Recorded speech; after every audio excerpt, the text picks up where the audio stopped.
Hello, everyone, and welcome. Now, hello, everyone, and welcome to the Onyx Path, where I'm still learning my Windows audio. Forgive me, but I do believe we have sound going out now. Yep. So today we are playing Realms of Pugmire, playing Fetch Session 1. Please do bear with us as we are all, except for Bianca, who's had a full day already behind her. The rest of us are all crawling out of bed. So if we're a little slow this morning, that would be why.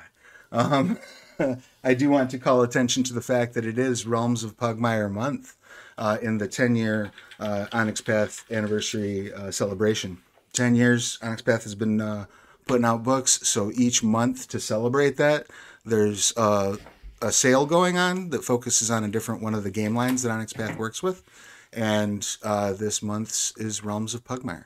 So I'm going to go ahead and bring that link up in the chat where you can head over to the Drive-Thru RPG store to check out and see what's on sale. Looks like Pugmire Core Rulebook and Pan's Guide for New Pioneers. Roll of Good Dogs, Excellent Cats. There's a lot of quality content that's on sale for 10% of its cover price. So that's not 10% off. 10% yeah, of. 10% Holy crap. off. Yep. Yeah. Yeah. These are amazing sales. You can get pretty much, if you're watching each week and catching the different titles that go on sale, you can get the whole line for I think less than $15 or something like that. So definitely keep an eye on those sales as they roll out this month. We also do have sales going on at Indie Press Revolution, where you can get the physical books for 50% off. And I want to remind you that through Indie Press Revolution and Studio 2, all of the Pugmire books and, the Pugmire core books and several of the other Onyx Path books are available directly at your friendly local game store, too. So if you don't like ordering online or you just want to support your FLGS, go in and request Pirates of Pugmire, request the Pugmire core rulebook, request Monarchies of Mao, request Squeaks in the Deep. They can order all that stuff right there at your FLGS. So if you want to make sure that you're supporting your local folk, that is the way to go. Now that I've paid all of the bills, let's go ahead and do the fun part where we get this ball rolling. Let's have everyone introduce ourselves. Tell us who you are, what you do, who you're playing, your pronouns and their pronouns. And I will start that off this morning with Bianca because she's the most awake. You say that. It's just I am from the future, but do not worry, I shall not spoil what is coming this Sunday. I appreciate it. Yes, so I'm Bianca, and I have a name now for my character. Yay! So I went with Liam Gatto, and it's Gatto for cake, but also because Gatto is a cat in Italian, and I really want cake. I love it. I love a multilingual pun. Yes. Welcome to my creation process. I am driven by desires. Today's desire is cake. Pronouns for my character is going to be he, him, because I alternate between the gender of every character for every game session, and the previous one was a she, her. Which is my pronouns, she, her. And yes. Excellent. I am not gonna babble on for too long. No worries, it's okay. We're all a little rambly today. And everything is going well, Random. Thanks for asking in the chat. Do you have anything that you wanted to promote specifically this week, Bianca, or just a general check out my work?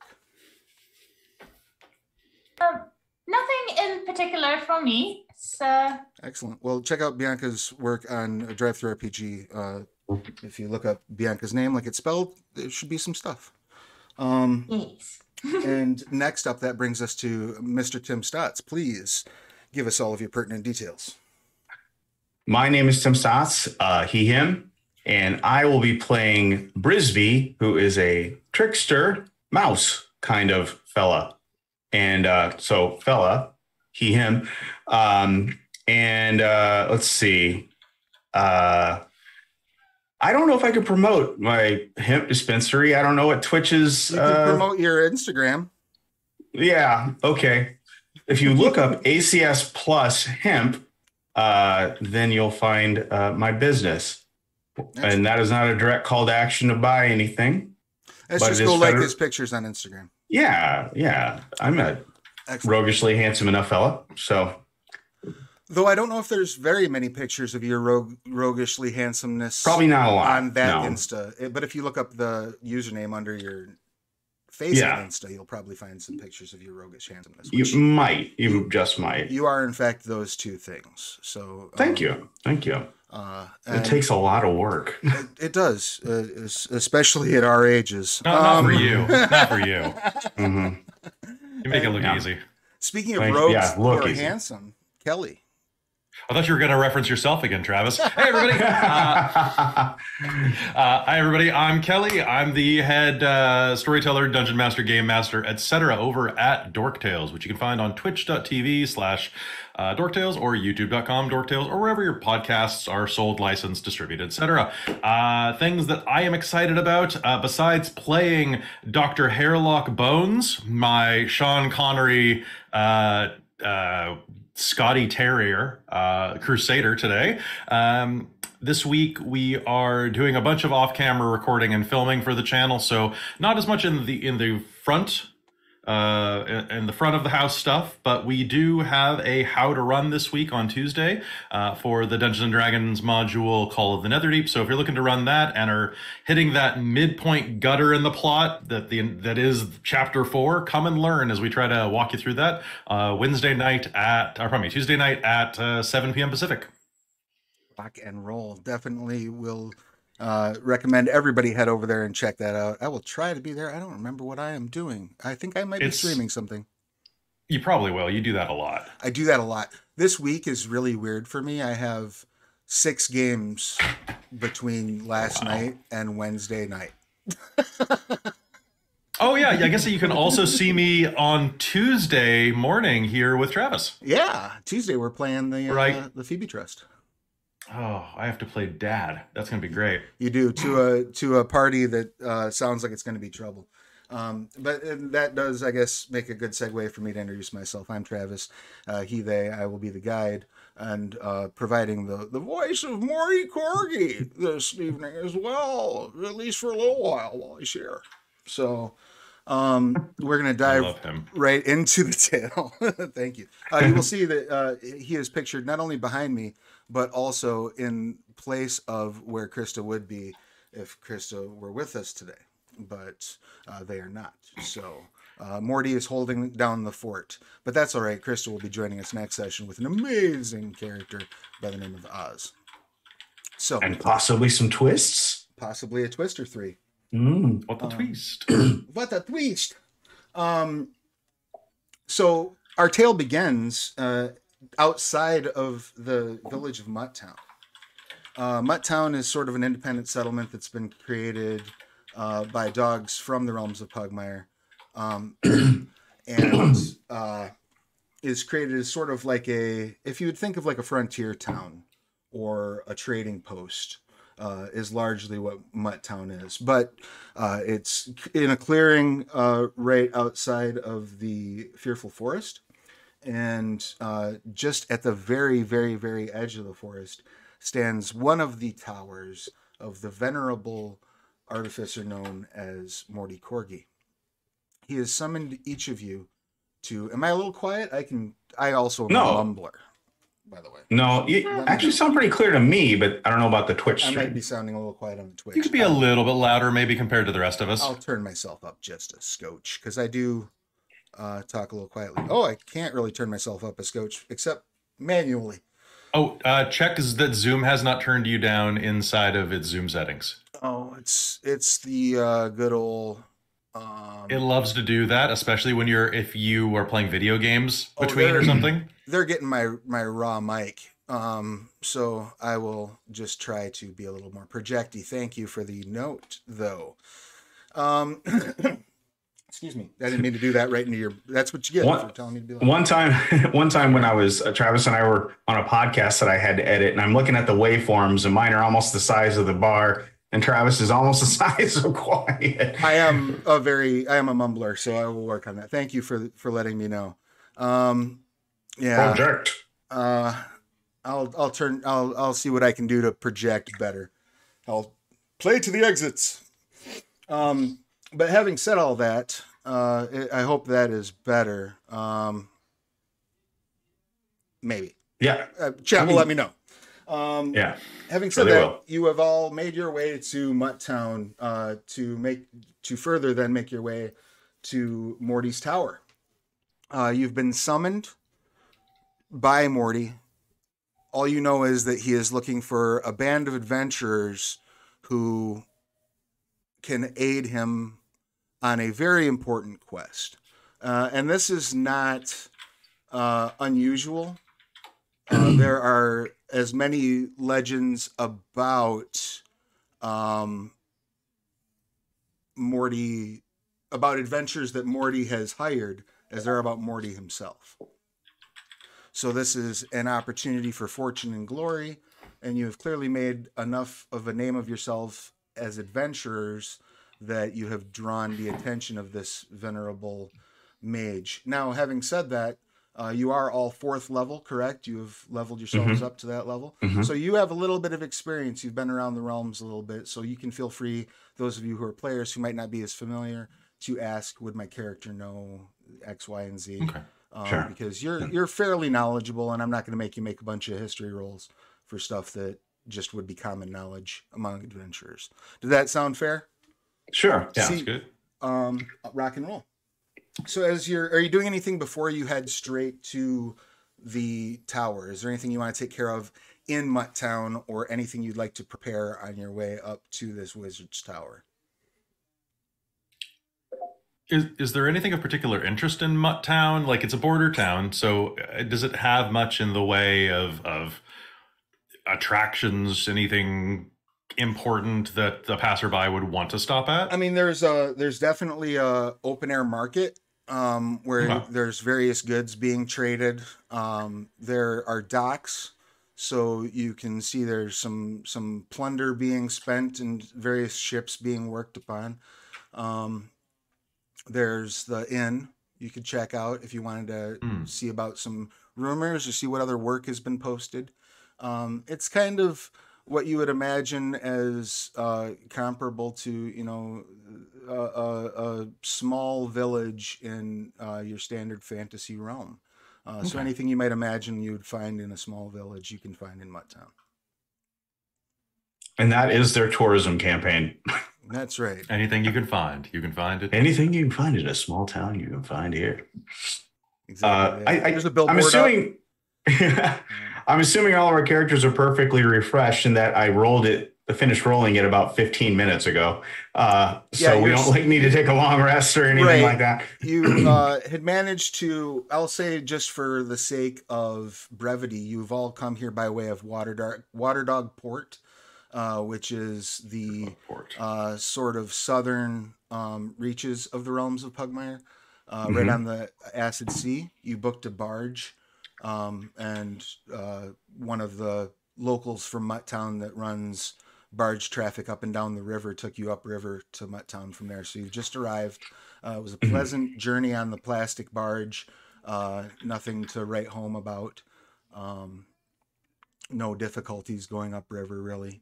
So you're all well rested and well fed and a happy pack of animal folk at the moment. Okay. Well, I say we get right to it, man. Excellent. So as you, if no one has any objection, as you blaze through Mutt Town and head on to the path, there's about probably an hour's walk from the very edges of Mutt Town to the tower itself. And while the tower is within a clearing in the Fearful Forest, you're kind of walking along the very, very edges, like the tree line of the Fearful Forest most of the time. So it is, you can hear noises emanating from the wood that are not what you would expect from animals. There are some howls that mark the presence of the unseen. even at daylight, the shadows inside the forest are deeper, darker than normal. But and go ahead. We all know each other. Like, we're all traveling together. We're all... Yeah, the assumption is that you have been a band of adventurers working together through these first few levels. Okay. I mean, I could kind of scout as a scampering sneaky dude and just kind of see if I can tell what some of those weird noises are or something like that, or just generally scout ahead if the party thinks that's a good idea. Sure. Yeah. If you would like to make the first... Well, I want to run it past my comrades here. I'm not just going to go... I'm a trickster, not a jerk. So... I love it. Okay. I have no strong objections to it. I would much rather someone else do the scurrying and scouting. So that is my opinion of it. Okay. Excellent. Don't stray that far from the trail. There are strange things afoot. I do take... what was your character's name again, Kelly? Dr. Heraldrick Bones. I don't feel so bad about not remembering it, and that you didn't either.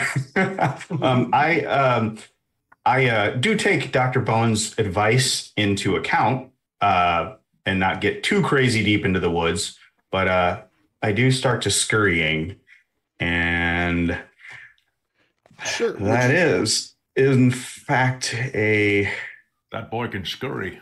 Well, okay, it's not. I read scurry in there somewhere. I forget what that is, but I do have the sneak skill. Sure. And my dex is not surprisingly my highest attribute. Okay. Let's go ahead. What'd you get on that sneak check? Oh, I didn't yet. Oh, go ahead. I'm assuming a D20, right? That is correct. Yeah. All. Anytime that you're making an ability score check, you would roll a d20. If you have a skill that you feel would work for that check, you may note that skill, right? So if I say make a dexterity check to sneak, you know you have the sneak skill, so you can go ahead and do that. So what you're gonna need two checks. You're gonna need a dexterity check and a wisdom check. So I would say make the dexterity check first. Right. And if you have sneak, you may apply your proficiency bonus. Right. Okay. Yeah. At level 4, what is the proficiency bonus again? Your proficiency bonus should be listed on your sheet near your attributes. It's a +3 at your current level, I believe. That's what I see it on my list, but yeah, it should be a +3 at your level. Okay, +3. Yeah, whatever plus I get down on the proficiency bonus. Plus I get to add my as far as I can tell, I get a +1 dexterity anyway. Plus I have a 16, so I added another +1 to the dexterity modifier. Does that factor into this too, or no? Oh, so what that would do if you have a +1 to your dexterity because of your yeah, +2 as far as I know. Then that would be 16 is +3 total as your modifier. If it raises it to a 6, because it raises your ability score, not your modifier. So yeah, you'd have a +3 if your modifier is a 16, or if your score is a 16. So it would be a total of 6. You're stacked. Okay, that is nice to know. I will have to go through and refigure all that stuff. No worries. Okay. All right, let's do a dex roll here. Ooh, 19 natural +6, apparently. Nothing's going to notice you in the fearful forest, but will you notice anything? Go ahead. A wisdom roll. So essentially, we're talking a perception check. I got an 11. I don't think I have any skills that tweak. And I have a +1 inherently. Okay, so just 12. Okay. Yep. Let me just check something real quick here. And then my modifier bonus would be your proficiency only adds if you have a skill that you have. I have notice. I have the notice skill. Beautiful. That would apply then. Okay. So you're looking at a 15 in total? 11 plus. Yeah, I think so. We'll double check to make sure I'm not accidentally cheating, but no, that's fine. This is about learning the system. So right. So the result of this check would be the D20 roll, which is an 11, plus your wisdom modifier. Okay. Which is a +1. Is that correct? Yeah. Excellent. And then plus your proficiency bonus because you have notice. So it would be 11, 12, 13, 14, 15. Which is a very good result. So as you're looking through... I haven't rolled yet, though. I haven't rolled. Oh, I thought you got 11 on that roll. I'm sorry. No, the 11 was my wisdom score was. So thank you. Go ahead and roll. We're professionals. Don't try this at home. So I rolled a 9. And then I have a +1 plus my proficiency, which is 6. So, and I think that's it. Right? Yeah. Right. So your proficiency is 3. So I got a 16, essentially. So right, your proficiency bonus should be +3, not +6. Oh, you said okay. Cool. All right. So not 16, 13. 13. Then. Excellent. Now that you've looked through, you find some evidence that looks like someone is camped up and down this lip of the woods recently. Okay. On the clearing or right inside the lip, as if it looks like they're picking out spots that are good for ambushes. Oh, yeah, jerks. And this looks like if you didn't know any better, you would judge by the food leavings behind that there might be a gang of badgers that are using this as a sort of a badgers. Choke point. We don't need no stinking badgers. Badgers are sort of universally reviled brigands throughout the realms who tend to attack travelers. They're badgers. They're badgers, yes, exactly. I'll stop that. I got them all out, guys. I'm sorry. Sorry, Twitch. We are playing Realms of Pugmire. You have not gotten them all out yet. I can see the faces of my party mates kind of looking like, no, come on, man. I was just telling the chat to drink up because it's the first UHF reference of the game. Nice. Yes, first of no doubt many. So eventually, as you're going along, and you've now noticed that there are these sort of hidey holes where there may be badgers preparing ambushes. You all know to sort of keep your eyes peeled on the way up. Is there anything that Liam would like to do? Any skills that he would like to leverage during this journey, or is he just kind of relaxing and letting the others worry about the practicals? I'm thinking that, Liam's pretty confident, in a good mood. Like, oh yeah, we've gotten summons from a big shot. Don't really see any reason to be completely on guard. Maybe a little bit suspicious, but still pretty comfortable. Still have plenty of cat mojo, and so probably it's just like, I'm cool. I'm cool letting other people do work for now. Of course, very very cat-like of you. No judgment, on cats. Cats are beautiful. And what is Dr. Bones? Is Dr. Bones going to contribute anything during the journey, or just allow?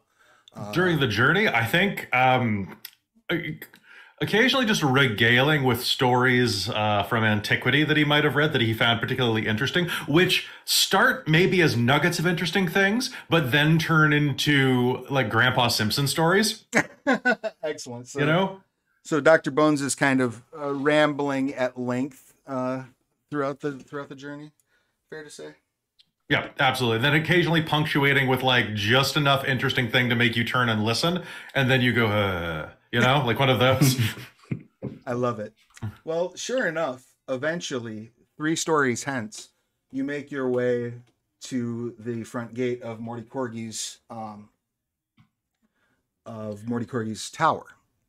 And that's why he's named Mortimer. If you follow the scripture accordingly. And where was I? Hey, we're here. The doors, these large plastic doors. They look like they themselves would be like you could peel these doors off the hinges and use them to sail the acid sea.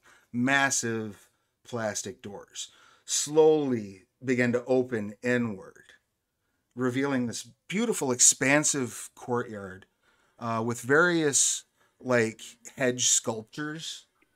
I think he knows we're here. And you see at the base of the tower, the doors open, and Morty steps out and says, "Well, greetings, welcome, come on in." And no sooner does he say that you hear from both sides as a pair of giant goats rush forward toward you. And Morty shouts, "Oh no, my security goats have been a bit testy of late. Please forgive them. Randolph, Mortimer, heal, I say." And I would like each of you to roll initiative, please, as you're attacked by 2 giant goats. All right. Oh, I was a little unclear on how we came at our initiative number. I think I got some modifiers that help. As far as I recall, it is your dex modifier, and then if you have the improved initiative trick or feat or hack. No, I don't think so, unless it is a byproduct of something else I have done. Like I was thinking like notice would help that, but maybe not. That's more like passive perception or something like that almost, isn't it? Right. Notice is not unfortunately figured into initiative. Okay. I got a 4. Excellent. Love it. You can throw your initiative up on your hands. Plus total with my modifiers, it looks like I got a 16 if I understand the system right. Excellent. And 7. Liam is on a 7. I was too chilled out. I was like so entranced by the plastic. I was like, yes, plastic. This is great. Just like my cat here, who's now asleep. It's just like one of those very soothing textures. So I get a little bit excited when I see plastic, and I'm just like, yes, if I touch this, I feel at peace. That's some good stuff right there. I love it. Well, the good stuff. The first action does go to Brisby. So, yeah, these 2 giant goats are rushing toward you. They appear as though they're planning to headbutt you. Okay. The royal you, the general you. Okay, gotcha. Not the royal you. I mean, I do have a short bow and a hand axe. But I think since this is clearly in the employ of this guy and it's just a miscommunication, I'm just going to try to dodge, or whatever the Pugmire equivalent of dodge is. Sure. So you can take the dodge action that will increase your armor or your defense by 2. Okay. So let's see if this goat hits you. So I want to be clear. I just got like pretty much simple leather armor. What would is the defense on that? Just what it says in the book? Yep. And then you add your dex modifier. Which, oh shit. Wait, what did it say in the book? Oh, I'm sorry, guys. 11. It's an 11? Yep. Okay. So it'll be 11 plus your dex mod. Okay. But I bet that's not an 18. It is. Is it? Exactly. Well, with dex mod, yeah. Okay. 11. No, it's just 11 plus you don't add your proficiency to it, just your dex mod. So 11 plus dex modifier, not dex score. Okay. Plus 3. Your dex mod's plus 3. Because you have a 16? Well, hold on. It's plus 3, but I also have like it's a plus 1 just inherent to the character or that applied during character creation. It doesn't apply during rolls. So you raised your dexterity score by 1. Oh, okay. That's how you got the 16. Oh, okay. Because otherwise the highest would be a 15. Make sense? Yeah. Okay. Oh shit! What did I originally roll? Probably a 10. I think. You didn't roll it because I said you didn't need to roll for this. You're looking at your armor, which was an 11 because you're wearing light armor, right? Okay. Yeah. And then you're adding in your dexterity modifier. Mm-hmm. So that's a 14. Okay. And then record that under defense. Yeah. Got it. Okay. So I have to roll. You don't roll anything. Okay. You just let me know what the number is that you came up with. Oh, I'm sorry. Okay. Because you're being attacked. It's 14. All it's 14. Good. We're learning. Yeah. All good. Yeah. This is important. This is the type of stuff that people Yeah. when they're first learning the game need to know. So they rolled an 18, which is higher than your armor class, or higher than your defense, forgive me. So they have hit you with a ramming attack. You must make a dexterity saving throw now. Okay. And so you'll look and see if dexterity is marked as one of your good saves. It is. Then you will add your proficiency bonus and your dexterity modifier. So it will be a total of +6, whatever 6 plus whatever you roll on the die. Okay. 17. Excellent. So you've made your saving throw. You're not knocked prone. And you will take a little bit of bludgeoning damage from that headbutt.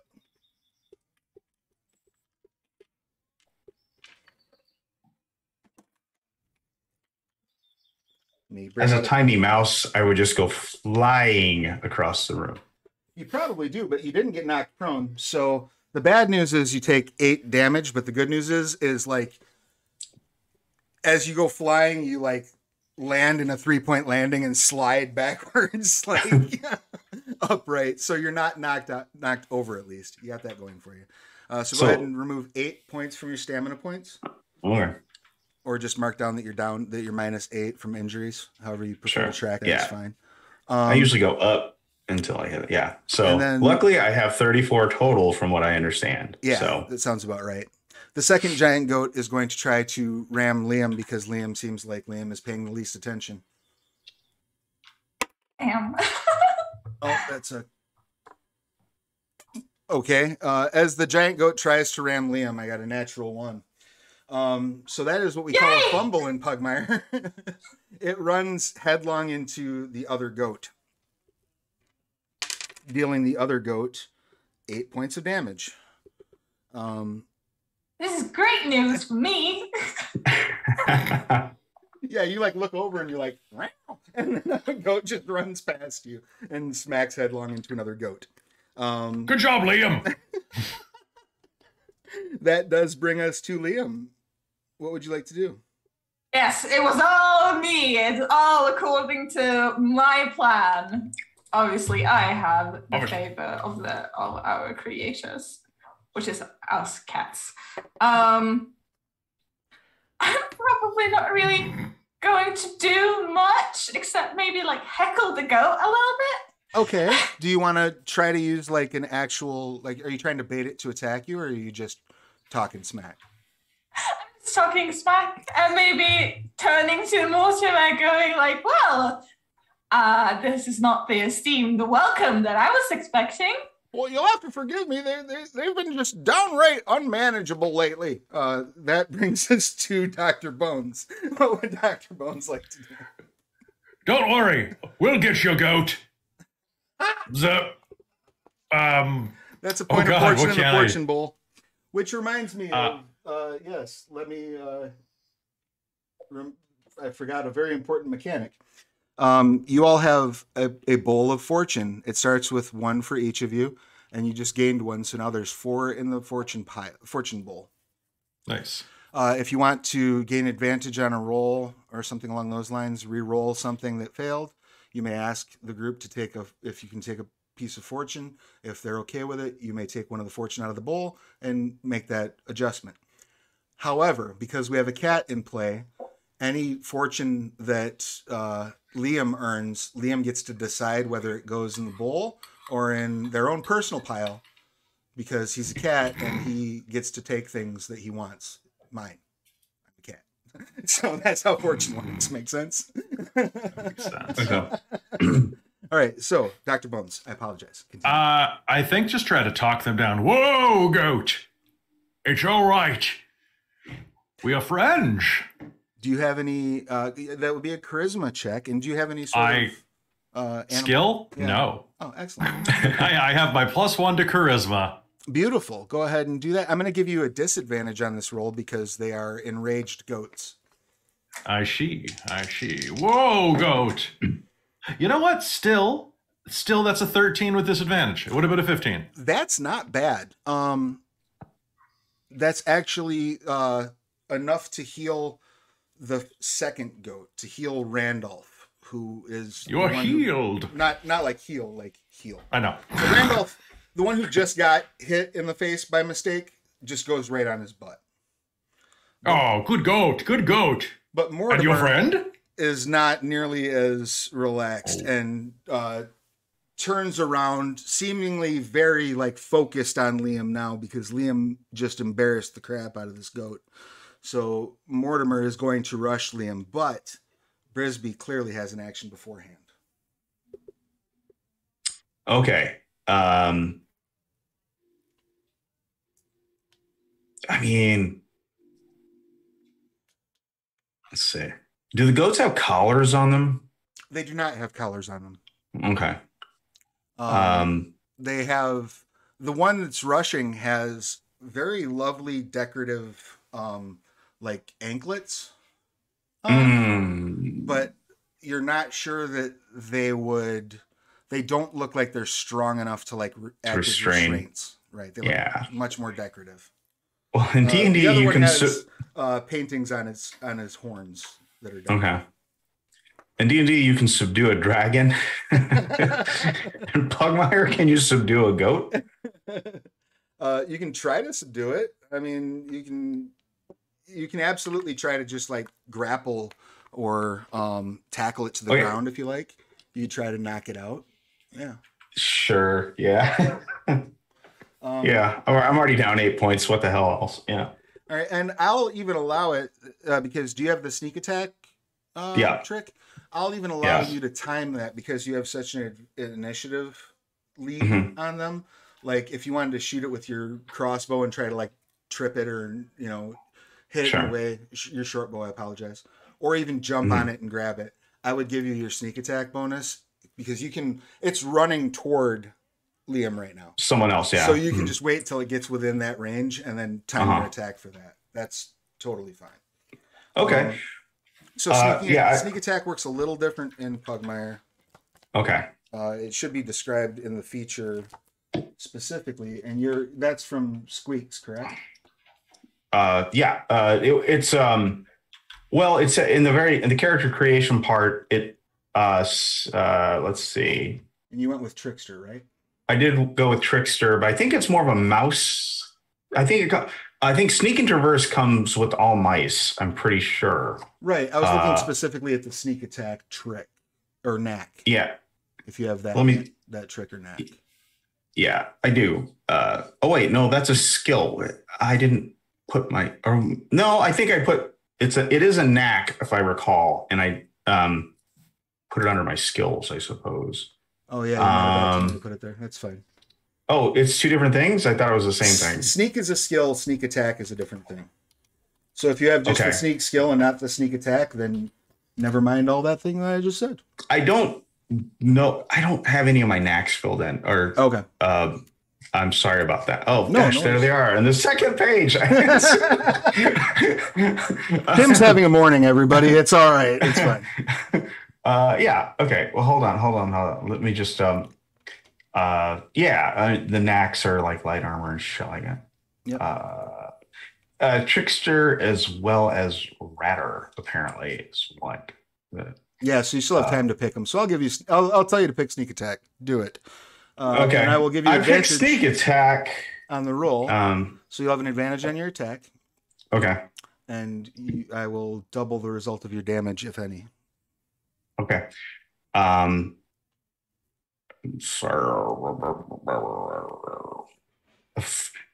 15 on. Well, no. Let's see. I get a dex modifier plus a proficiency bonus, so that would be 18 actually. That is more than no, you said advantage, so I was the second roll, right? Like okay.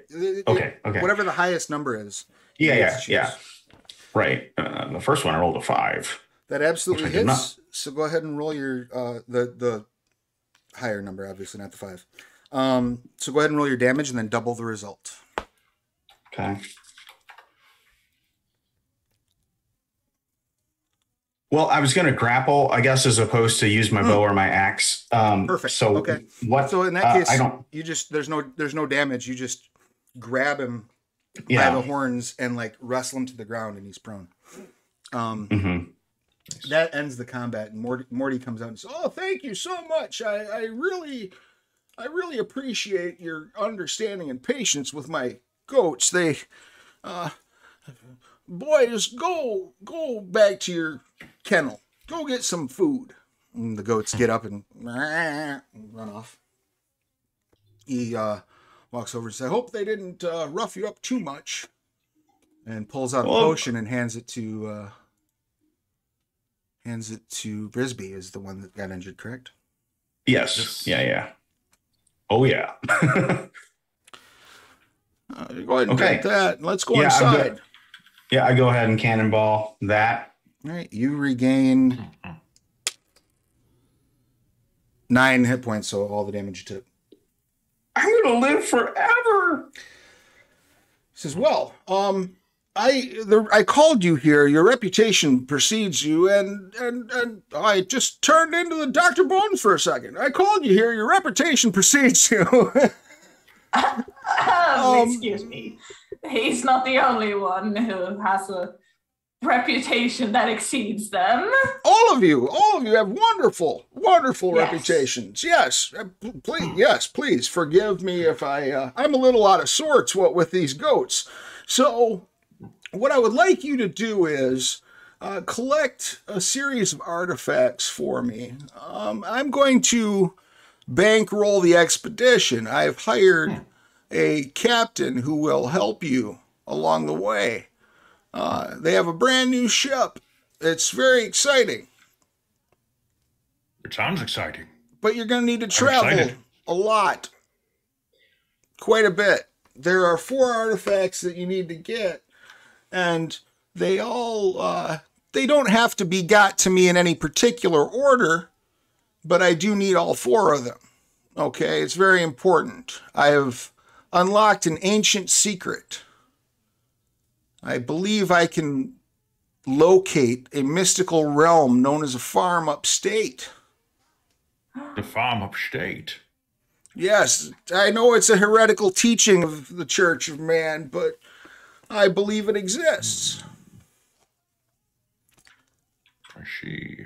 After many years of research, I think by combining the power of a certain number of artifacts, I can not only locate it, but I can travel to it physically. That sounds almost too good to be true. Tell me, when we collected these, because it's not a question about if, so more about when we've collected these, will we also be able to travel to the farm upstate? Well, to be perfectly honest with you, I bought a boat for a reason. Do you think that a boat will reach the farm upstate?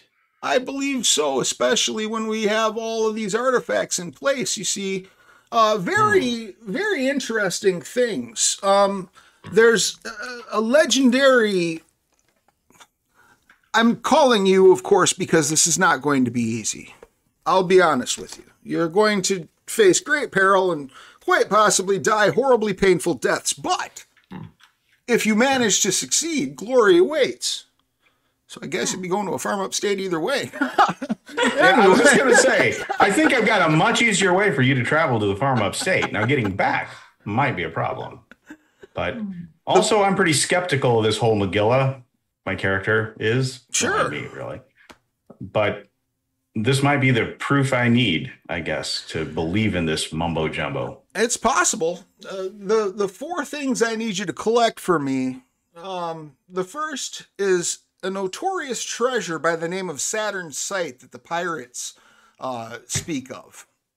It's said that if it's placed upright on a ship's deck at night, the silver eye always looks in the direction of the nearest port and keeps the boat afloat through rough winds and seas. But a special capacity is if a captain whispers the name of a desired treasure into the cylinder at nighttime, the eye will turn to face in the direction of that treasure.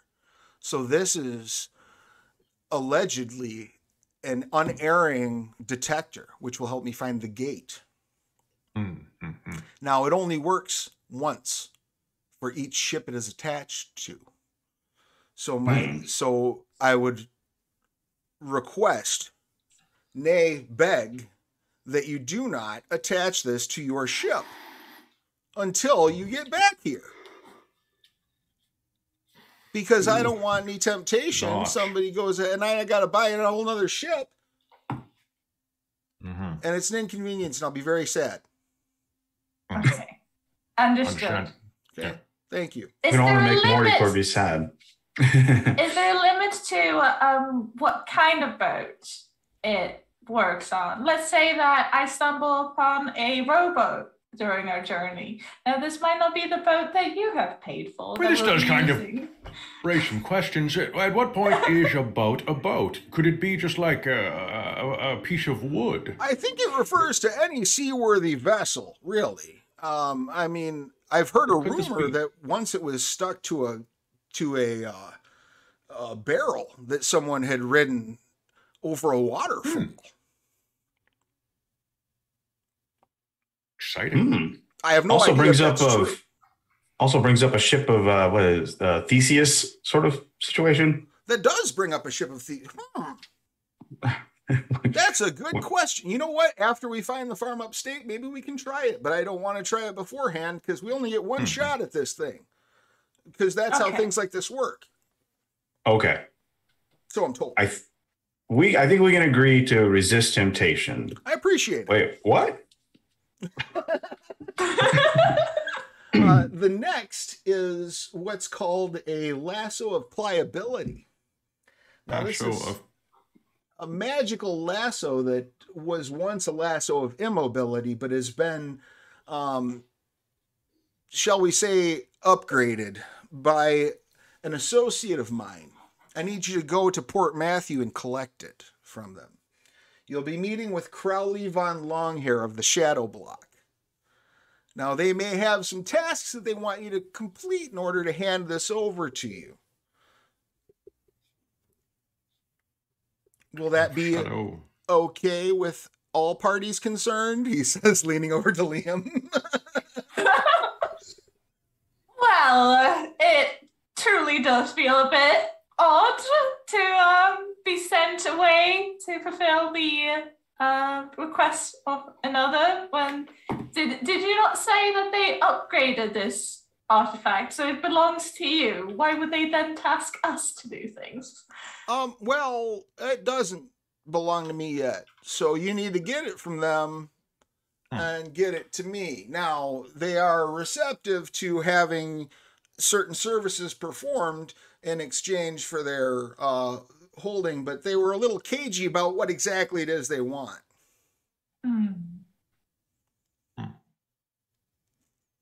Well, as long as Crowley's not a jerk, we're fine with it. No one in the history of ever named Crowley has been a bad guy.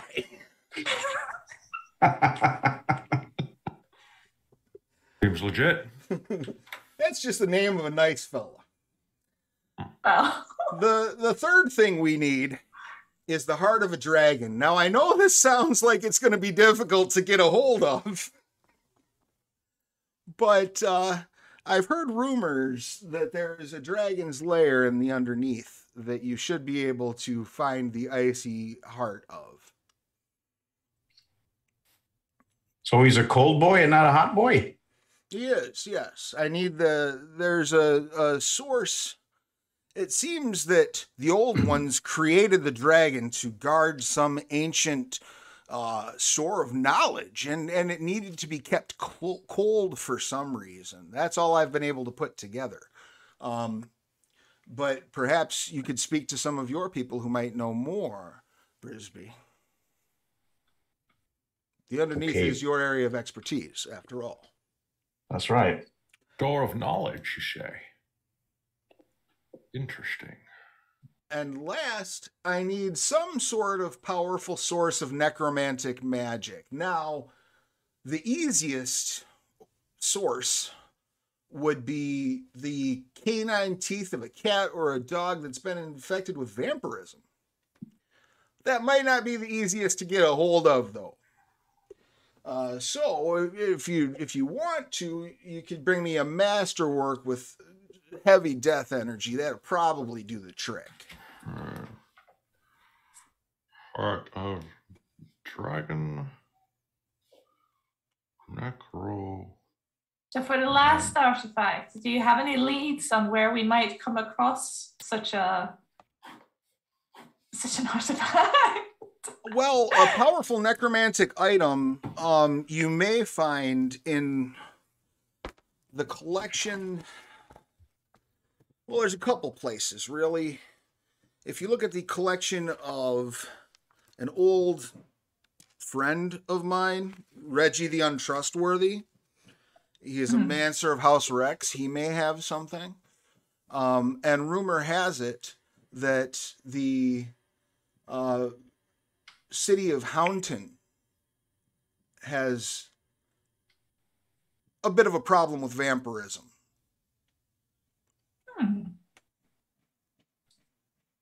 Very well. All right. Houndton. If you have any other questions, please, by all means, let me know. And real quick, if you hear banging, let me know. They're fixing my apartment, apparently. But that does bring up that we have been on for a bit now, so I'd like to go ahead and take our 5, if that's all right with you, while you all think about what questions you might want to ask. Sounds good. Yeah, let's take 5 for biological and technologicals. If you have any questions that you want to ask Morty, think about those in the meantime, and we'll be back momentarily. And chat, if you have any questions for the stream, like I said, we got new players. Some people are learning Pugmire. If you have questions about how Pugmire works, how it's different from, say, the world's most popular fantasy 5th edition game, feel free to ask in the chat, and I'll be happy to run them down for you. We'll be back in 2 shakes of a guardian goat's tail.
Nope. Welcome Glad to back. be back. Now we have audio. Yeah.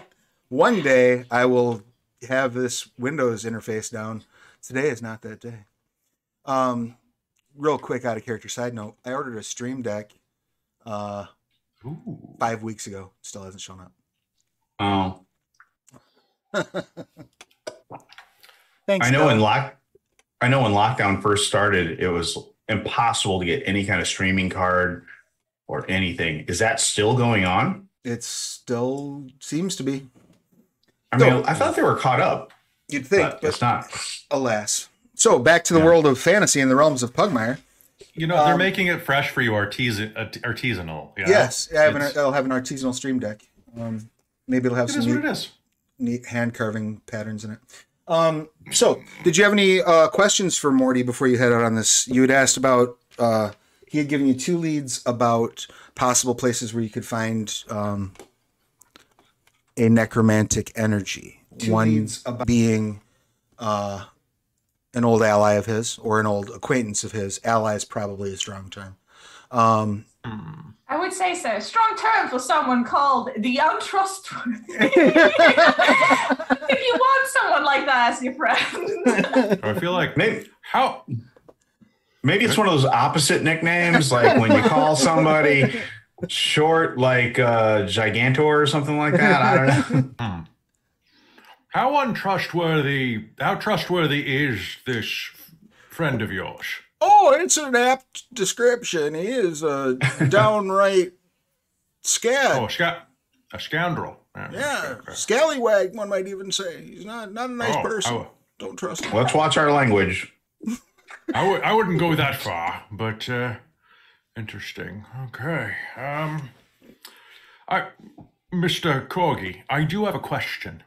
Yes. When you reach this farm upstate, what do you plan to do with it? Is this for study or personal power?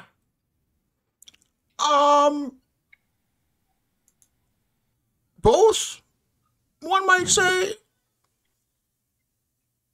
I definitely would like to know the truth. I've spent a long time studying, and I would like enlightenment. Yes, that's understandable. I'm also an elderly dog. I know that I won't live forever, and I would like to know what lies beyond, and if there's a way of avoiding it. Yes. Well, time comes for us all. I'm no spring chicken myself, but So we meet this dragon who we're supposed to get his heart. How literal do you think that is? What if he's a nice guy and we don't want to just take his heart? we're not just supposed to romance him, are we? No, I need a physical object, physical. actually. Yeah, this is not a metaphor. Need a heart. Oh, man. Okay. I hope he's a jerk. I hope so, too. I hope not too much of a jerk, though, because slaying a dragon does sound like a lot of work. That it does. That it does. Well, I mean, you're not paying us to slack off. Oh, speaking of which, are we being paid? Oh, Is you this- bring up an excellent point. He Is grabs there compensation? he grabs a bag with many coins, like a rucksack with many coins in it. It's enough for each of you to have a bag of many coins. Oh. So you want to write that down in your rucksack. Well, we have them now. He paid us in advance. Yeah, he's giving you. This is what he's giving you right now. He says that should cover all your expenses leading up to that. Mm-hmm.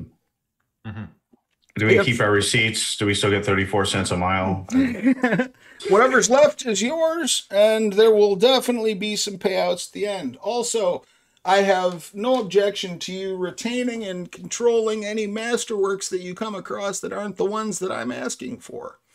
So if you get your hands on any relics of the old ones, by all means, knock yourselves out. Or don't actually do that. It's a bad idea. We have some strange turns of phrases handed down from the old ones. One question extra here, if I may. I know you said you don't care what order these come back to you. Do you have an order that you think strategically would behoove us to follow? Well, if I were you, I would probably go to Port Matthew first. It seems like it'll be the least amount of trouble.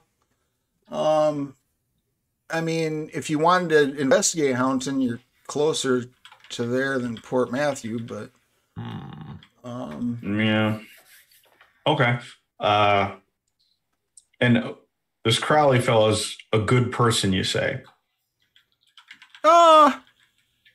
He's... Oh, that was Travis saying that. That was you making a joke. That was me making a joke. Yeah. Okay. That's he's real good clarification. Crowley's reliable. Crowley's trustworthy. I'm fuzzy on the whole good dog, bad dog thing, to be honest with you. You know, I'm an okay dog. Oh, don't say that. You're great. You live long enough, you get to be an okay dog. Sometimes you're a bad dog. Sometimes you just have to be a bad dog. I've never met a dog before that was a moral relativist, I guess. So, but hey. Well, you've never met a dog who's been around the block as many times as I have. Okay, fair point, sir. I guess let's have the group talk among ourselves, huh? About which one we want to do first and strategy, or if there's anything we want to do before that, right? Yeah. In fact, I would recommend if you wanted to get a little bit of extra intelligence, you could always ask around down in Mutt Town. That's a very good suggestion, sir. Good place for to do a little bit of carousing. That is also a good suggestion. And is anyone else seeking these relics for this reason? For this reason, not that I know of. I've kept this pretty close to my chest. The only person who might have some inkling as to what I am trying to do would be Reggie the Untrustworthy. Very trustworthy short, yeah. Sorry, this is not in character reaction. It's just me reacting. Going like, of course, this old dog decides to share his innermost secret with the untrustworthy because things can never be simple. But in-game character, I am a lot more collected and. That's fair. I'll allow it. Yeah, and he says, is there anything else that you need before you head out, I guess? We'll take anything that you think might offer us an advantage, I believe. Oh, well, I tell you what. Why don't, let's see here. I got some stuff laying around. What's going to be good for you? Let's see. I got a couple of scrolls. He starts reaching into like a belt pouch and like pulling out like whole scrolls and setting them down. Wacky. Here you go. You can have this. Here's a bang stick. He tosses. Be careful with that. You see, it's a metal pipe with bits of wood bolted onto it. When holding it, you can point it, pull the trigger, and create a cloud of smoke and a frightful noise.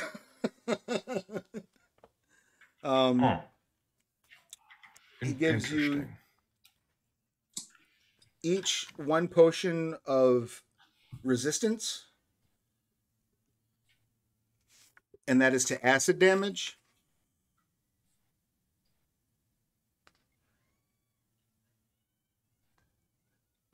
Okay.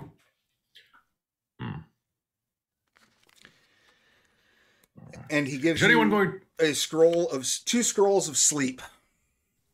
Well, the as interesting as the scrolls are, I don't think I'll be able to use them, but I wouldn't mind the shtick.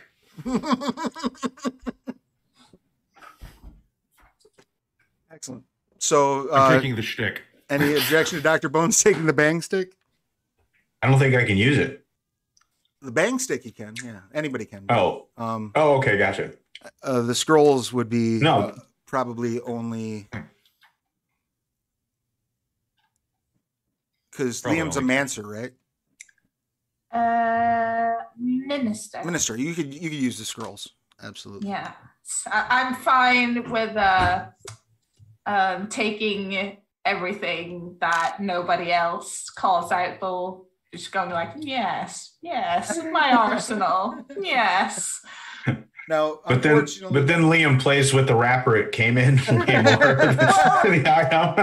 Yes, very much sensation seeking, going like, plastic, yes, I like this. And then when I'm all alone, just kind of going like, man. Unfortunately, they are fixes and not masterworks, so you're not able to internalize them. But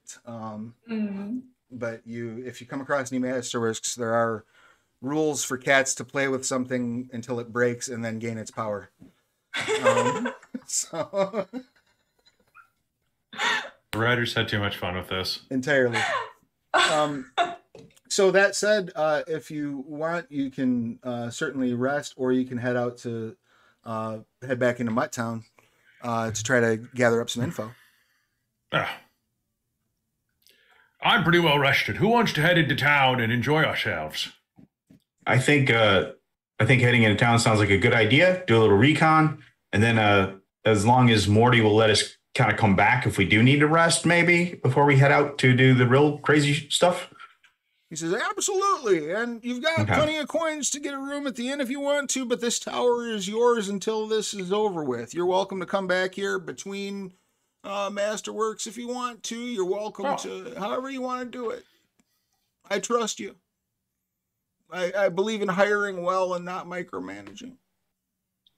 Oh, that's wonderful to hear. Wonderful. And the city's only about an hour walk away. About that, yeah. Okay. I say let's get on to it. Let's do it. I would let you take one of the goats and the cart, but the goats don't seem to be behaving very well. Oh. Do you need anything while we're in town? You know what? If you could pick me up some flour, that would be lovely. Some flowers. Understood. Some flowers. Petunias are quite nice this time of year. No. Well, those are nice. You can give me some of those too, pot? But I need flour. Pot? I mean, we could probably pick some of that up as Catnip? well, but I would say it's probably not good for dogs. No, chocolate's terrible too. No, do not feed your dogs chocolate.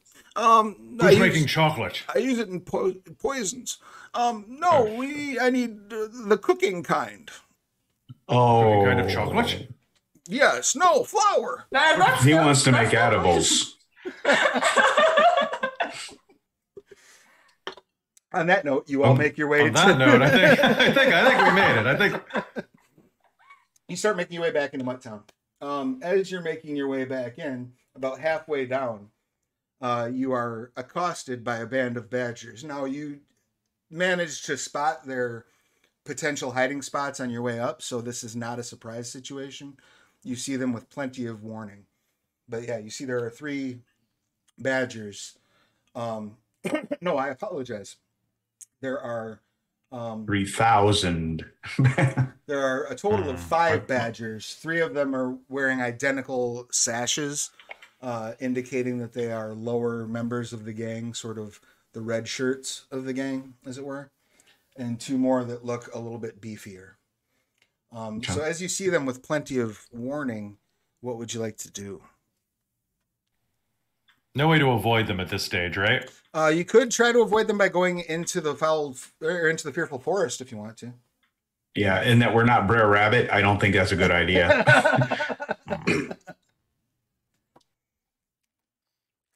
I say we just attack these fools.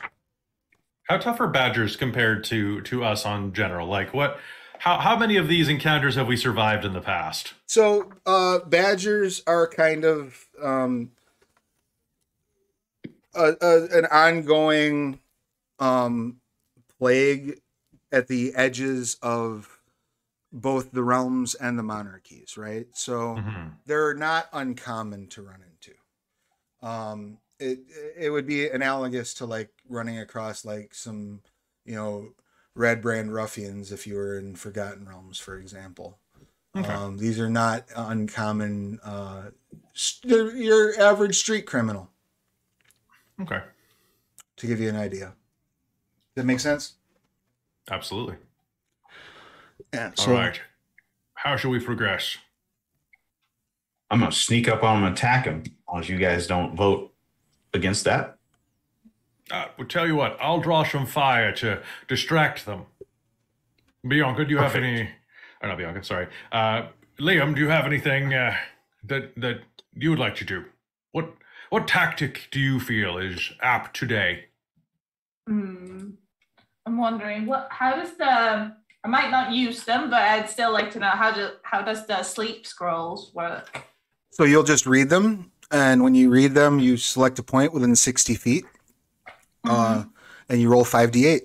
Everything within 60 feet, starting with what has the lowest hit points, falls asleep until it runs out of the hit points you rolled. And they stay asleep for a minute or until someone rouses them. So it's an area of effect. Yeah.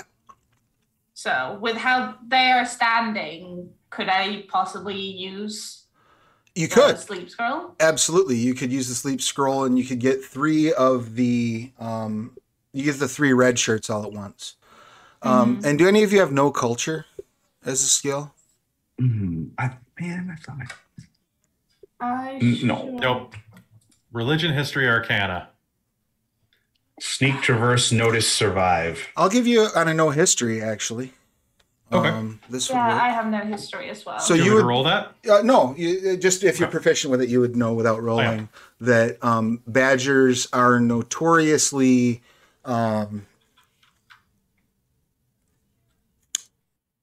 pack oriented. So if you take out their leader, the rest of them will fold. So all we have to do really to overwhelm them is to take out the leader. So thankfully they've color-coded themselves from the looks of it. They really have. Yeah, it's very nice of them to do. It's very convenient, really. We should thank them afterwards. So of the remaining 2, is there a clear indication of which one is like the higher up leader and which one is kind of the... I do have the notice skill. You have to look for the pips. Yeah. Right, on the neck, yeah. I was that close to wearing my next generation pajamas for this thing, but I thought, that's awesome. If they're really warm, so like kind of. So you can tell that one of them has much more decor on their armor than the others. Okay. So it's safe to assume that that's probably the leader. Okay. So theoretically, if you want to sneak up and attack the leader while Liam reads the sleep scroll at the red shirts, that leaves and Dr. Bones was going to create a distraction. Yep. Yes. I mean, if you want to know who the leader is, I can always just ask. No. Just, good. I mean, just sneak off. It's not a problem. I mean, badgers are, they're right bastards, but they're sociable enough until their knives are out. They probably won't respond if I put them to sleep, Well, yes. Well, True. You can ask them later. We could interrogate them. Well, if nobody objects, I'm going to go ahead and sneak attack on these guys. All right, go ahead and first make your dexterity check with sneak. Okay. So that is where are you? There you are. Ooh, well, I rolled a 2, but from what I understand, I get to add +3 since it's a proficiency. I also get to add another +3. So yep. So that's 8. All right. So you go sneaking around the back. Oh, and I ran traditional initiative last time. This time we're going to run initiative like it actually runs in Pugmire. Oh, So okay. you go sneaking around the back. Liam is preparing the scroll. Is that correct? Yes. Excellent. And what is Dr. Bones going to do? Oh, I was a little puppy from uptown. I'm just gonna start like singing a bad song as he like walks up through like just along the trail, kind of humming to himself and kind of not even humming, belting.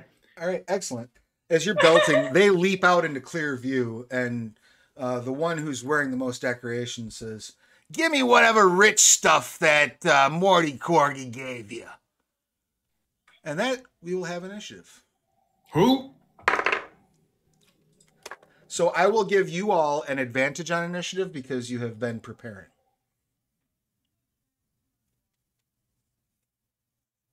All right. So how do we do this now? So you'll just roll. If you roll the same way, Okay. it goes differently once initiative Combat actually is starts? figured out. Okay. Yeah. Ooh, Okay. that is very high now. I got a 16. Okay. I also got a 16. Excellent. Is that with? Do we add dex or anything to that? Dex modifier. Yep. And if you have Oh, the improved so- initiative knack, then you would add that as well. I actually, with the advantage, rolled an 18. Excellent. And the villains will be going on Ridiculous. a. Way to waste that 18, bud. Yeah, So- well, that's what I'm here for. The way that this works now is once you have That's my move. once the initiative order is determined, the highest person gets to go first. But then from there, they get to you can either decide to hold your action, Kelly, or you can give it to or you can call on another person. Or when you're done with your action, you get to decide who goes next. Once Oh, okay. you just can't choose another player you can choose another player if the villains haven't gone yet, but then the villains go twice after that player goes. Make sense? Okay. Yeah, So, sure. so if you chose Tim chose Bianca, and then Bianca chose you wouldn't be able to choose anyone after that. Then the villains would go, and they would go twice. So the advantage in choosing the villains is you keep them from having back-to-back turns.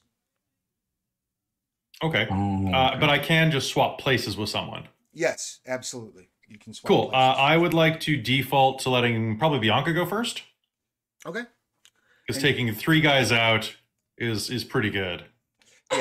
Yeah, that's pretty solid. So I'll let you go ahead and roll that scroll. Are you trying to be sneaky, or are you just walking along next to Dr. Bones and whipping the scroll out?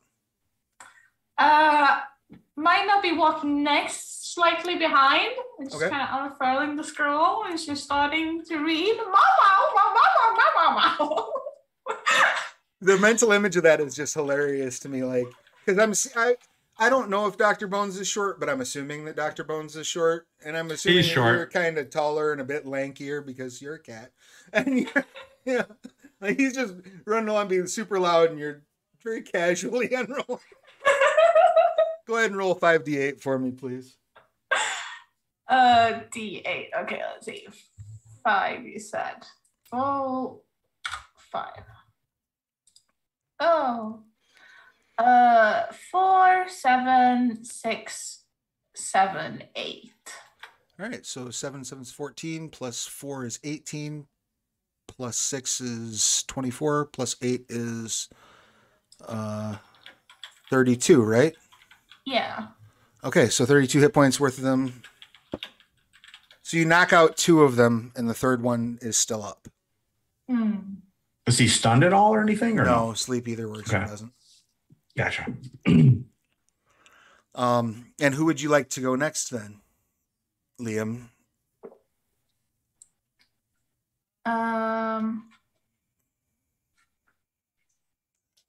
Don't know.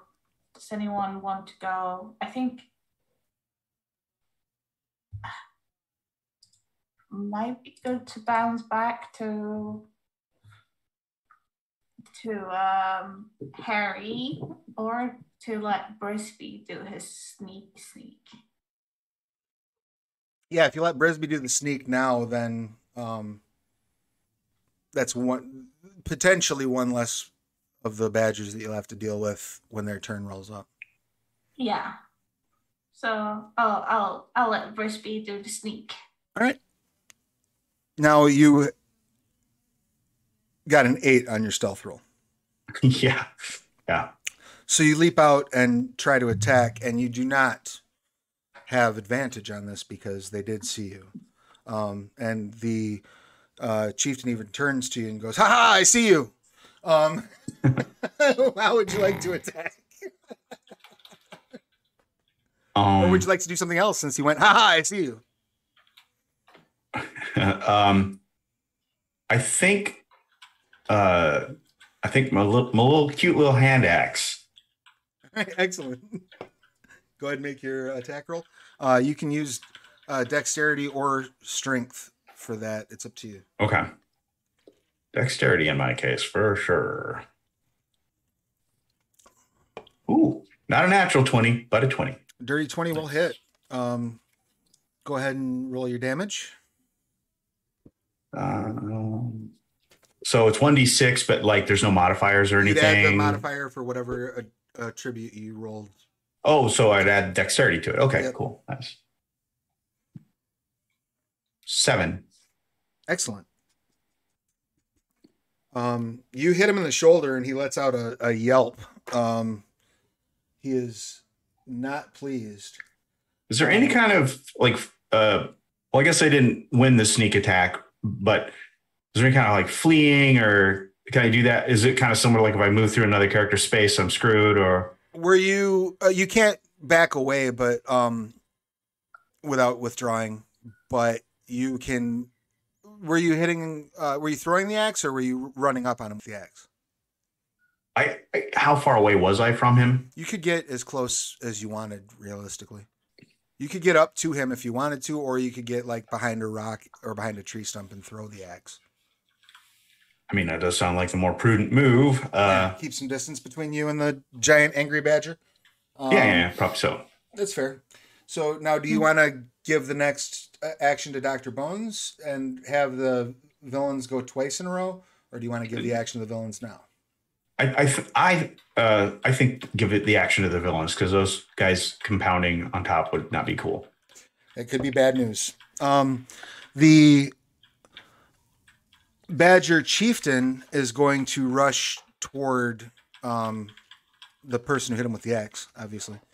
The Badger Head Splitter is going to try to wake up one of the slashers that's unconscious, and the slasher is going to rush forth toward Dr. Bones and Liam.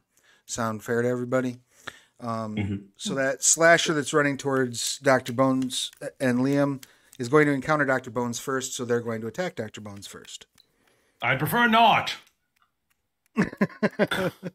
They take a swing at you with a battle axe as they run up. I would definitely prefer not then. Does a 13 hit you? It does not. Excellent. You sidestep deftly the battle axe as it comes down, digging a hole almost to the handle in the ground. Like, oh, good attempt, good attempt. If you're trying to plant your axe, I don't think it'll grow.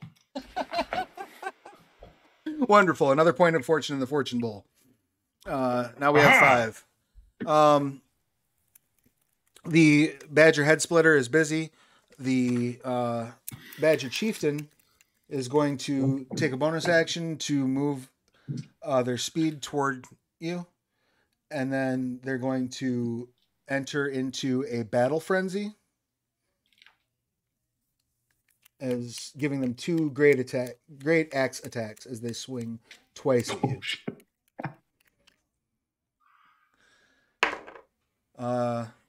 The first one was a 13.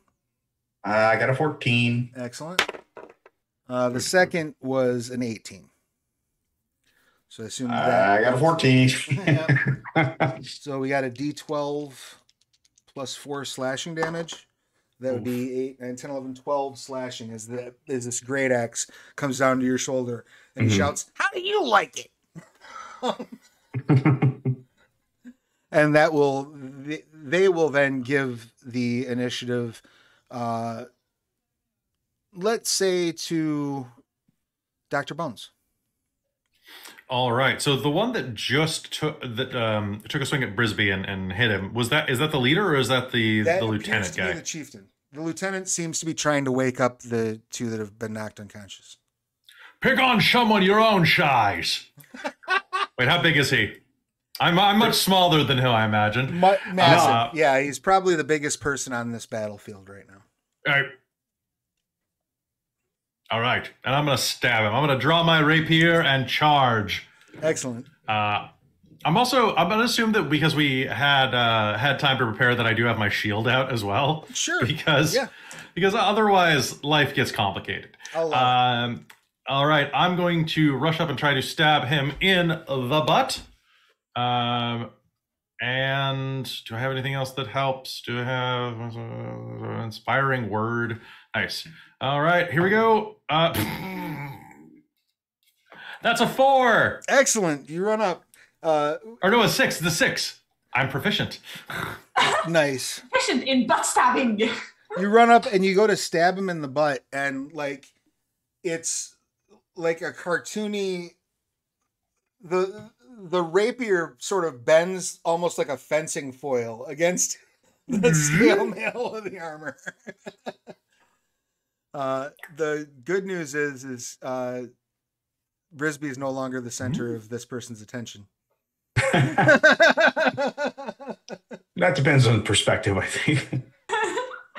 Who would you like to give the next initiative to, Dr. Bones? I will give the next initiative to one of the sleeping rats. Nice. Okay. Enjoy your initiative, sleeping. It snores, and it's going to grant initiative to the rest of the bad guys. So it will. The one who has just been awakened is going to get up from being prone. That's going to be their whole turn. The one who is still asleep is being woken up by the other assistant. So that leaves only the one, or the two, the one that is in now in Liam's face because you ran past them to stab the chieftain. And there is the one that, and there's the chieftain himself. So the chieftain's going to turn and try to attack Dr. Bones. And actually, my faith will protect me. Because the chieftain is raging, the chieftain is going to take one swing at each of you since you're on either side of him. And the remaining slasher that is conscious is going to take a swipe now at Liam. So slasher is the dark die. Light die is the chieftain. Light die was cocked. Pair of 7s. Does a 12 hit Liam? I'm not sure. How does the system work? So armor class, if it meets, it hits. It's a difficulty. Okay, so it's light. Right. So you have an 11 plus your dexterity modifier, which is 0. Okay, so an 11. So you are hit. Excuse me. This badger brings down a battle axe into your shoulder. Lots of shoulder wounds today. And that will be a grand total of 7 slashing. Okay. The chieftain lets out a roar. And actually, rather than make any attack, well, they get one attack. So they'll make the one attack at Dr. Bones. But as they roar, they grant advantage to the rest of their party until the end of their next turn. But that does not... Googling, do badgers actually roar? That's not affecting them. But they did get a 17 to hit the good doctor. A 17 with my shield, that's a miss. Excellent. The great axe bounces off of your shield as chunks of plastic go flying into the into the sky from the force of the blow. And the badgers will give the next action to Liam. So I'm wondering if I could use my spell command. It's a level 1 one. Is it possible for me to charm the big ragey boy? Yeah. Command lets you issue like a sit, stop, heal, right? That's how the command works? Yeah. I was considering maybe using the drop it. Oh. To make them drop their weapon. Absolutely. What saving throw do they need to make? Let's see. The target must succeed on a wisdom saving throw. Okay. The target drops their great axe. Oh. The chieftain drops his great axe and looks up at you like frightened. That's another point of fortune in Fortune Bowl. All right, so who would like to go next? Or who would you like to go next?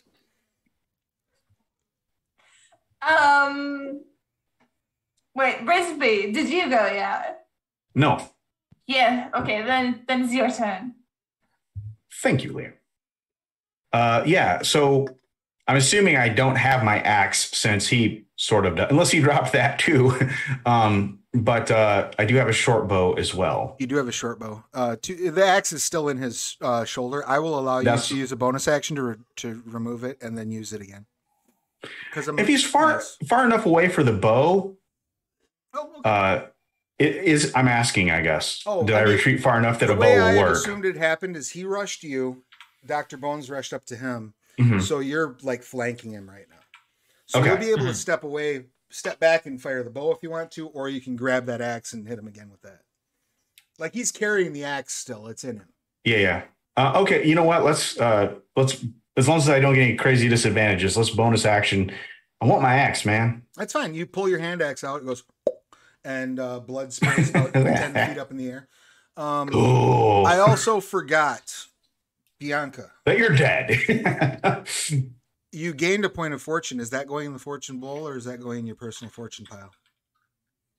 Oh, Liam, right? Yeah, for Liam. Yeah. Yes. I'm thinking I'm probably gonna do, every other will go into my pile and the other one will go into the shared one. And then I will pocket some to mine and then feeling generous. Does it so go this one? Are you starting for you, or are you starting for the group? I have to start my own collection, right? All right, very good. So you have 5 in the fortune bowl and 1. Excellent. Okay, so you have withdrawn the axe. It went and blood sprayed. Now it is your attack. What would you like to do?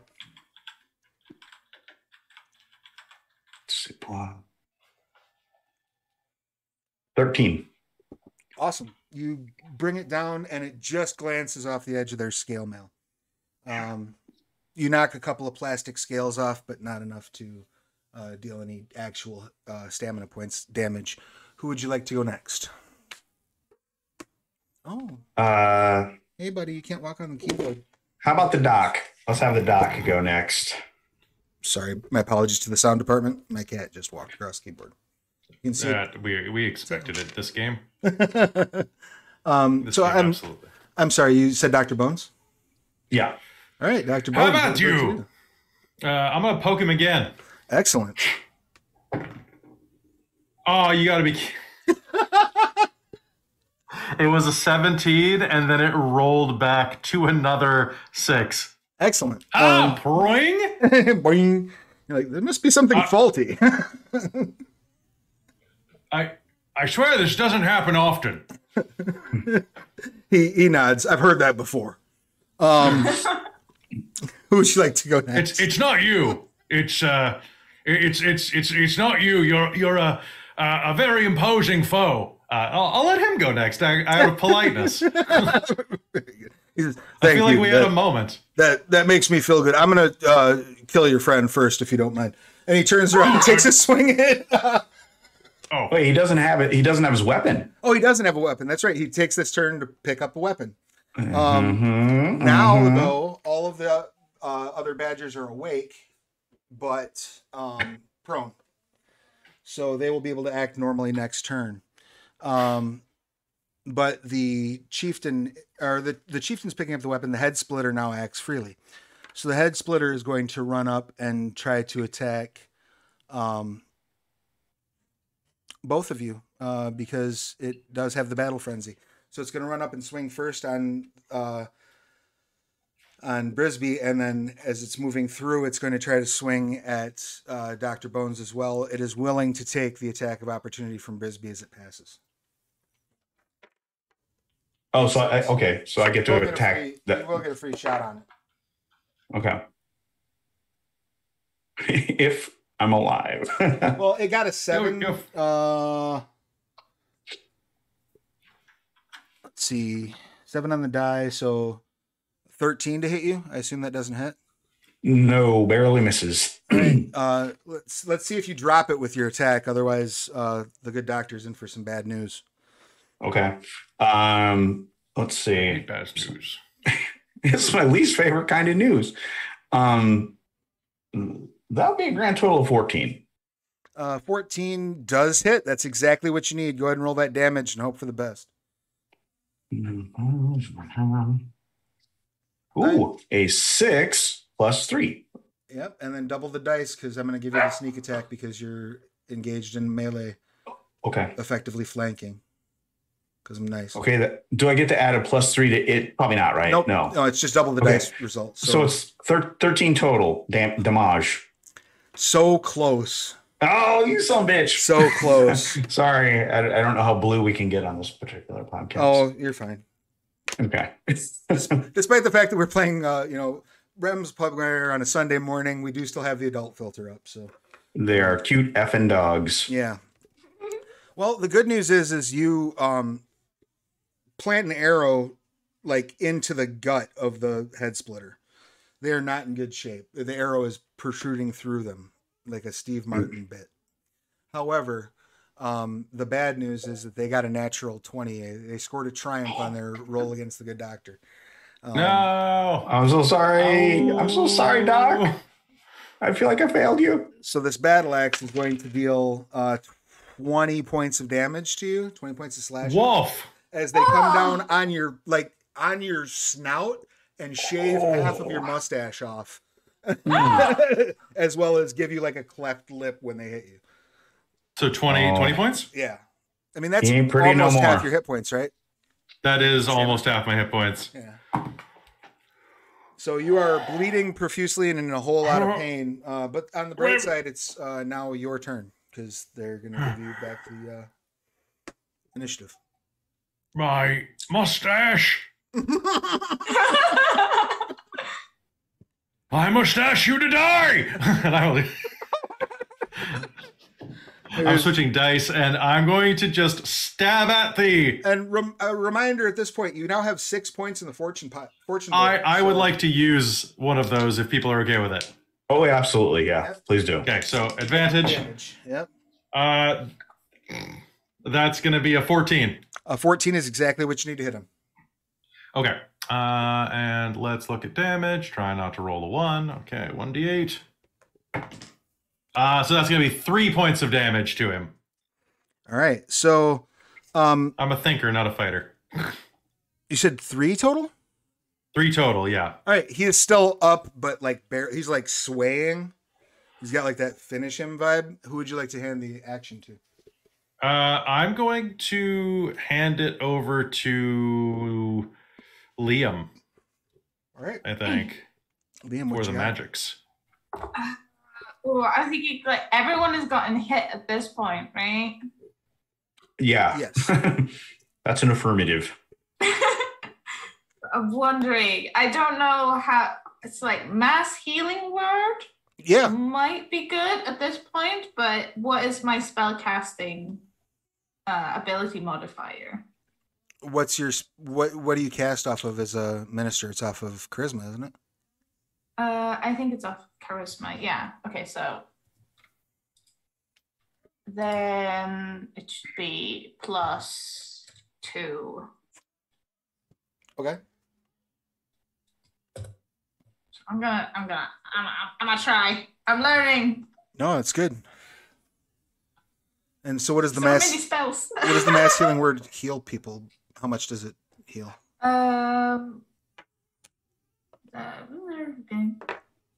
Stamina points equal to 1d4 plus your spellcasting ability modifier. Excellent. 1d4. And you can, if you so choose, spend extra spell slots to buy extra dice, I believe, with that spell.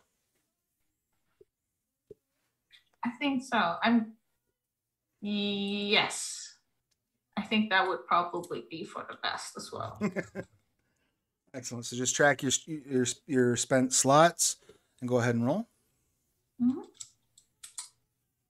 So updating it for one more dice. I want two of them. Go. Okay, so 2, 3, and then it's +2. So 5, 7. Excellent. Everyone heals 7 stamina points. Oh, yeah. Thank you. Yeah. And who would you like to give that to? I believe you can still hand it to. The villains have not gone, or not everyone has gone since the villains have gone. So I believe you can still hand it to Brisby without doubling up the villains. Yeah. It's like the big bad was not looking too great, right? So. Right. The big bad's not in great shape. So yeah, I mean, if you hand it to Brisby, theoretically, Brisby might be able to drop either the big bad or the Skullbreaker. Yeah, the splitter. head splitter. Head splitter. There we go. Yeah. So that is where I'm gonna gamble at least. Thank you for believing in me. All right, what would you like to do, Brisby?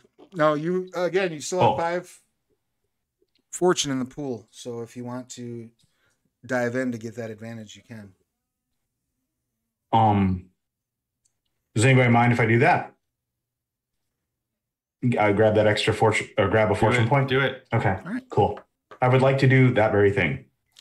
All right, that grants you the advantage. So that also means that because you have advantage, your sneak attack applies. Okay. Is there a modifier to the dice roll for sneak attack? No. For like when? Okay, I didn't think so. Okay. Nope, just gives you the modifier to the damage. Okay. So Zug's boy here doesn't like when we have visitors at the house, so she's very needy. Sorry. Come on, Zug. Come on. Okay, I rolled a 1 just now, but previously I rolled a 5. Okay. Plus 3 for my dex. So it's 8. That's not going to do it, man. Nope. Yeah. And then 3 more for your 7 damn points. Yep. And then 3 more for your proficiency. So yeah, you swing. We can't hear you, bud. Can you hear us? Did I mute? I think your cat muted you. My cat sure did mute me. What a jerk. What an appropriate game to be running for that to happen. How dare you pay attention to anyone that's not me? She's also getting a little bit of tail in the stream here. I don't know if it's reading. All right. Ooh, I hear that sells. So yeah, you swing and miss, unfortunately. And very unfortunately. At this point, you can either give it to another player and the villains will go twice, or you can just give it to the villains. I think I'm gonna give it to the doc again, since he stands to be attacked twice potentially by this mother. So how hurt is the leader? The leader is not terribly wounded. They have a open wound in their shoulder where that hand axe had been stuck, and it now occurs to you that it was just deep enough for it to stay. Well, hold on. Who did we bring almost down to death? Was it the head splitter? The head splitter. The head splitter is okay. Like, if you breathe on the head splitter, he's dropping. Okay. I'm gonna breathe on him. Excellent. He has a whopping 1 stamina point right now. So. Does an 11 hit him? An 11, unfortunately, does not hit him. Oh my god! All right. Well, I'll breathe on him regardless. blood bubbles and like. You swing at him like this with your offhand, like you switched hands to hold your swing and a miss. And then I assume you're gonna give it to the villains. Is that? Yes. I will give it. I will give it to the drunken head splitter. All right. So the head splitter is going to take a swing at Brisby. The chieftain is going to take a swing at the doctor.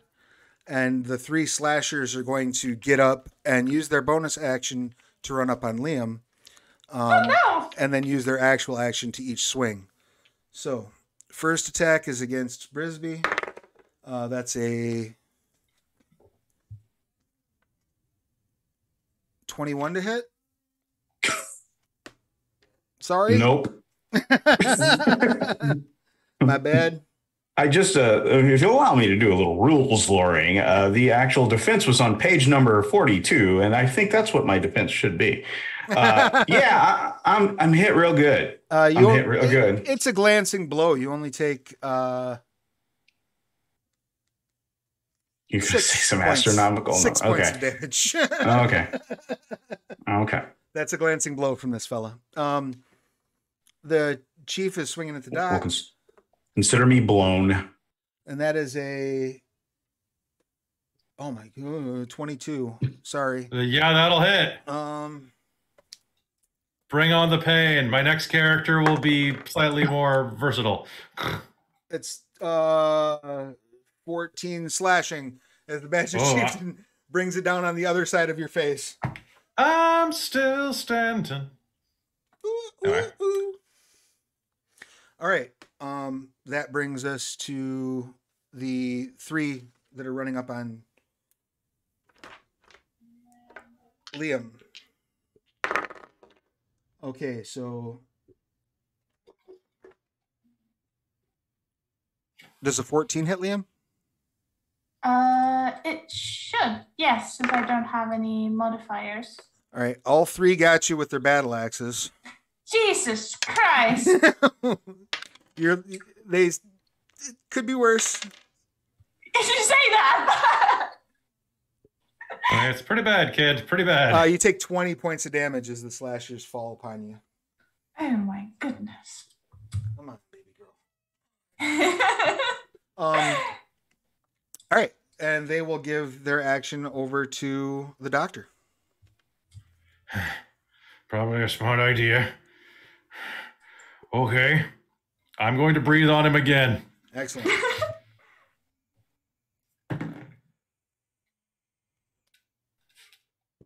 Oh, God. You spend fortune points after you roll? Yes, absolutely. If it's already, I would like to spend a fortune point to re-roll my 11 again. Are you fucking Would it end up being an 11? Oh, dude. I rolled an 8. I spent a fortune and I rolled an 8. So can he spend another one? You stab forward, and it glances. That's off the trick. Just keep stabbing forward off the side of his armor. Oh my God! I'm sorry, guys. No, it's the dice fall where they may in these games. So, who would you like to give the action to? I'm giving it to Brisby. All right, I will avenge you. Please Brisby, you're surrounded. Or no, Brisby. I'm sorry, you're not surrounded. That's right. That's Liam that's surrounded. Brisby, what would you like to do? So there's no way to sneak attack probably at this point, right? No, Doc's still up, so you can still sneak attack because you can still flank. Okay. I'm gonna hit the head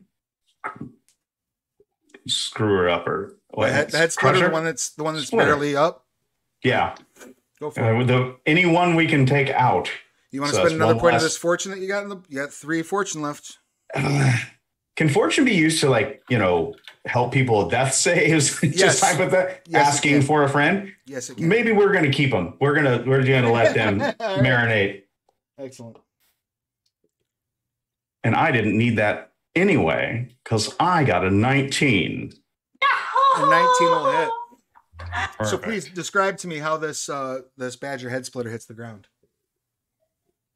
I draw back and I said, head splitter, thanks for the idea. And I let an arrow nail right into his head. And since it was a 19, it splits it a little bit. I'm a little unimpressed, and I'm kind of critiquing my own work because I'm pretty hard on myself. I'm like, I was expecting more of a, thing. But he presumably lunges a little bit, falls forward. The arrow slams even more in his head and it's sticking out. And like, ooh, I can still reuse that.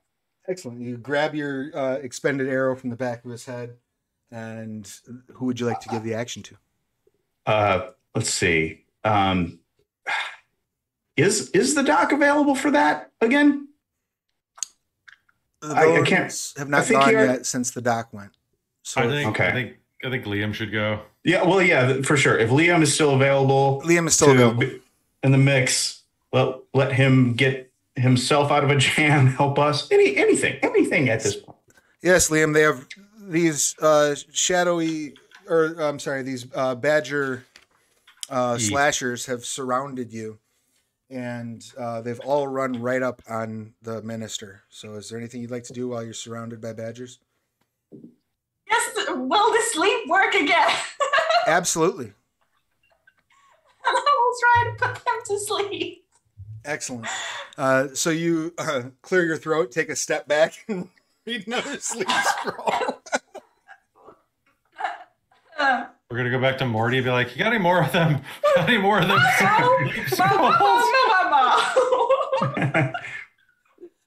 This is your second fortune point. So is your fortune point going into your pile, or this is the group pile point, right?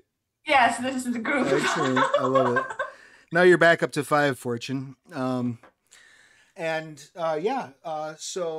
go ahead and roll 5d8. We'll see how this lands. D8. Roll. So, let's see. That's a 2, 6, 7, 2, 5. So we have a 10, 17 plus 5, so 23. All right, you knock out 2 of them. The one that you didn't knock out before falls asleep, and one of the ones that did fall asleep before falls asleep. So now there's only one up next to you. Yay! And if he tries to wake the others up because he's right next to you and they're right next to you, he would provoke an attack of opportunity. So now you're just 1-to-1 with these. The chieftain screams, fall back, fall back. It's a lost cause. Who would you like to give the action to, Liam?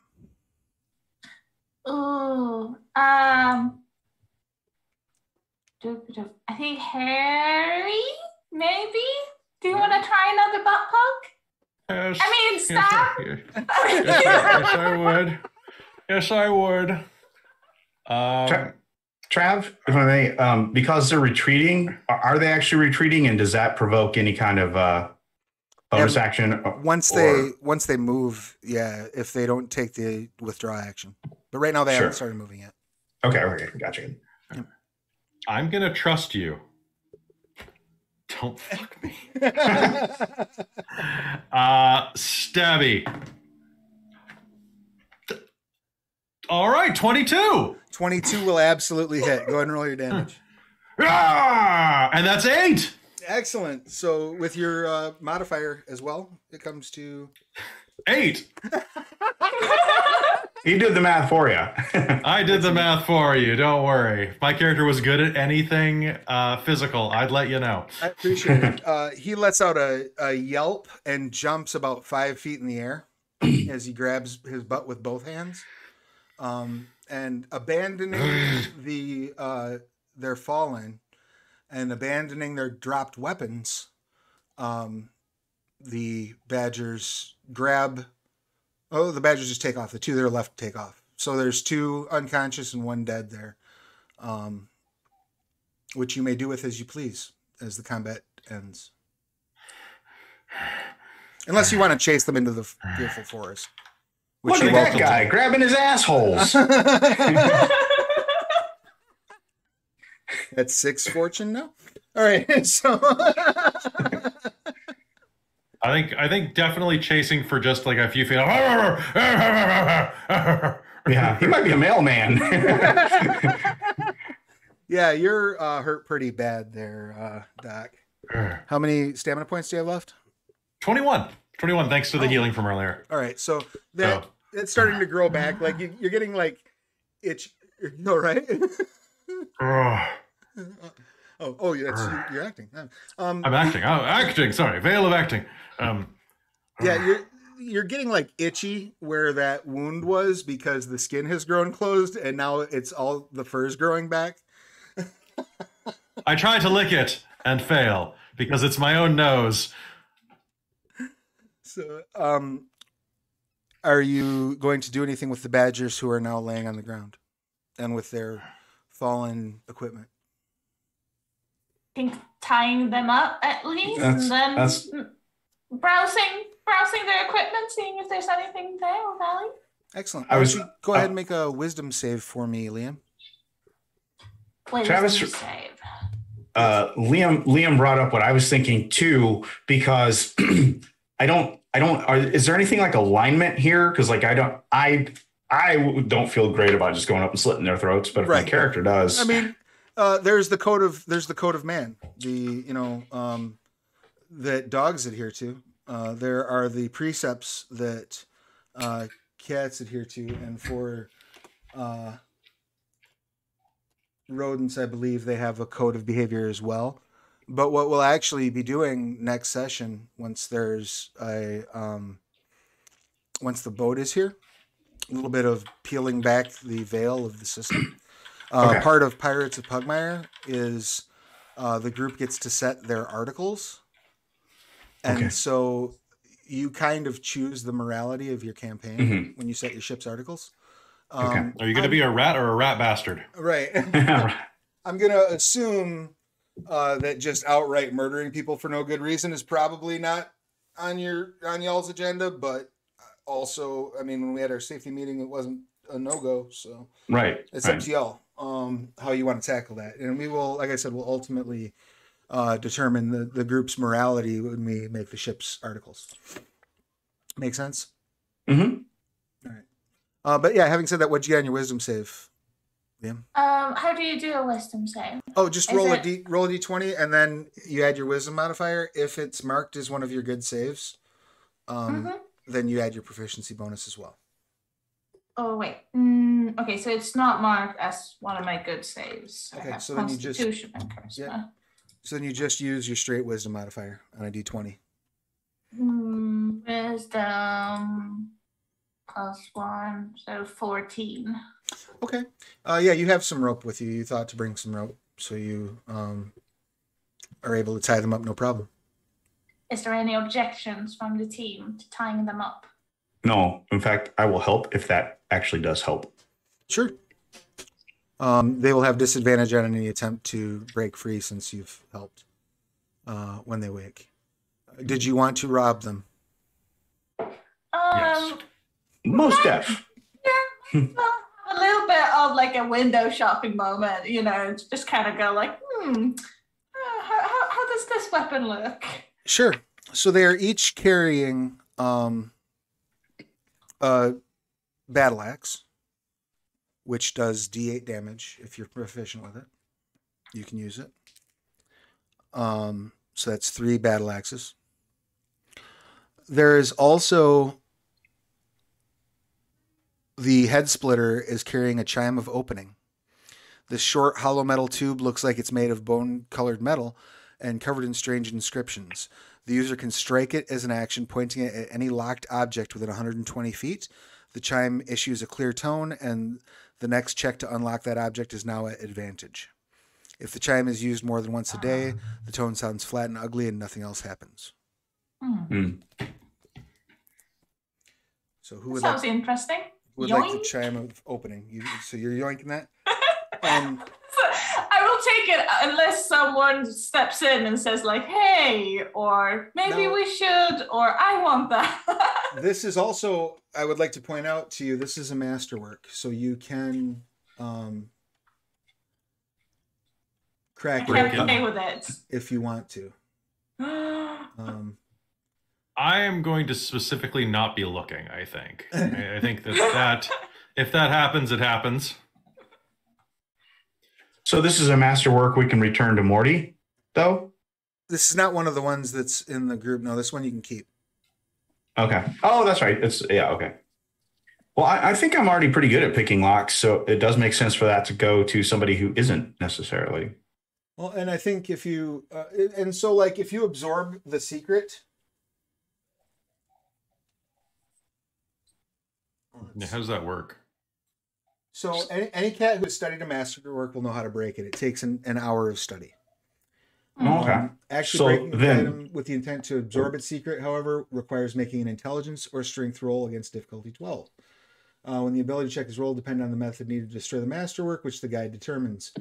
Having a related skill or secret, such as no arcana or masterwork knowledge, grants an advantage to the roll.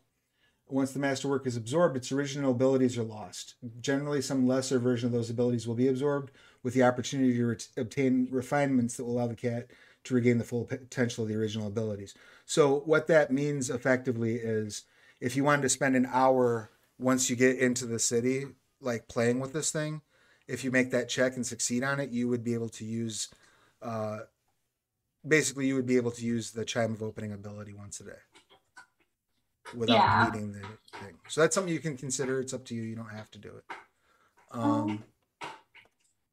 But yeah, you managed to gain those items. You gain the chime, and this is not something that Morty wanted, so it's able to be kept for you. Anything else before you finish making your way into the village? How does healing work in this game in terms of like in 5th edition, like standard to be like a short rest or something? Is that something that we have access to? So when you take a short rest in this, you spend stamina dice just like you would. Okay. And you can regain not only stamina points, but you can also spend. So you get to make a choice when you spend a stamina die. Are you regaining stamina points or are you regaining spell slots? If you're a spellcaster or a psionic, you can regain psi slots as well. I would like to regain hit points. Yes, by all means. Or stamina points. Pardon. So maybe we should wait till we get into the city to do that, though. I mean, if you're not doing anything else, the rest of your journey is uneventful. So if you want to say that you're just in town, you're in town. Sure, that sounds great. And so aside from resting, are you going to try to break that masterwork right now, Liam, or are you going to save that for later? I think that I will probably play with it a little bit, just fiddling with it, still thinking about it. I might try to break it sometime like before bedtime. Okay. And another thing that you can keep in mind too is once you've done the hour of play with it, you can break it at any time. Mm-hmm. So you could always have one in the back pocket that you like crack open. Like, I need a power right now. But if you can overcome the temptation to break it beforehand. For now I'm just fiddling with it. Excellent. Like a bit of like pacifying behavior. Just kind of like, ooh, what is this? After you've done kind of your short rest, how many stamina points were you able to regain, Kelly? Do you add your constitution? Yes. Add your constitution to that? Okay, cool. Yep. So spending 2 is going to get me 21 back, actually. Excellent. So, and that's 42 out of 48. I'll be okay. So while Dr. Bones is resting and Liam is playing with the masterwork, what is Brisby going to do with that time? I spent 2 hit dice to do a short rest as well, so I'm down. I'm 5 down. Excellent. All right, so you all take that opportunity to rest. When you're done with that, were you planning on just waiting for the ship, or did you want to do some carousing and try to get some intelligence while you're here in Mutt Town? I think carousing. Is everyone engaging in a bit of carousing? Sounds tempting. That could be good. Just go to the inn, maybe do the classical, talking about some rumors. Have you heard of this unsavory figure known as the untrustworthy. Yeah, head to the nearest watering bowl. All right, you're going to head to the watering bowl and listen to tales. I would like each of you to tell me what particularly you were looking for information about, or if you're looking for general information, and what skill you would like to rely on, or if you're just going to make a ability check. It's charisma, so any skill you'd like to lean on, even if it's something non-traditional. Like, for example, if you wanted to, get into like a lifting competition with some of the other adventurers, it might be an athletics and charisma check that you're making, for example, right? So Liam, you said you specifically wanted information about Reggie the Untrustworthy? Yeah, specifically that. Otherwise, it would just be some general information, trying to find some cool cats to strike up a conversation with. All right, go ahead and give me a charisma check. You can. And what skill would you like to lean on? Charisma, good. That's my highest one. Oh, but I mean, do you want to lean on like a no culture or no arcana or persuade? I think no culture. All right, so you can add your proficiency bonus as well then. Okay. That brings me up to I think that's a 17. Beautiful. All right. So you learn specifically about Reggie the Untrustworthy.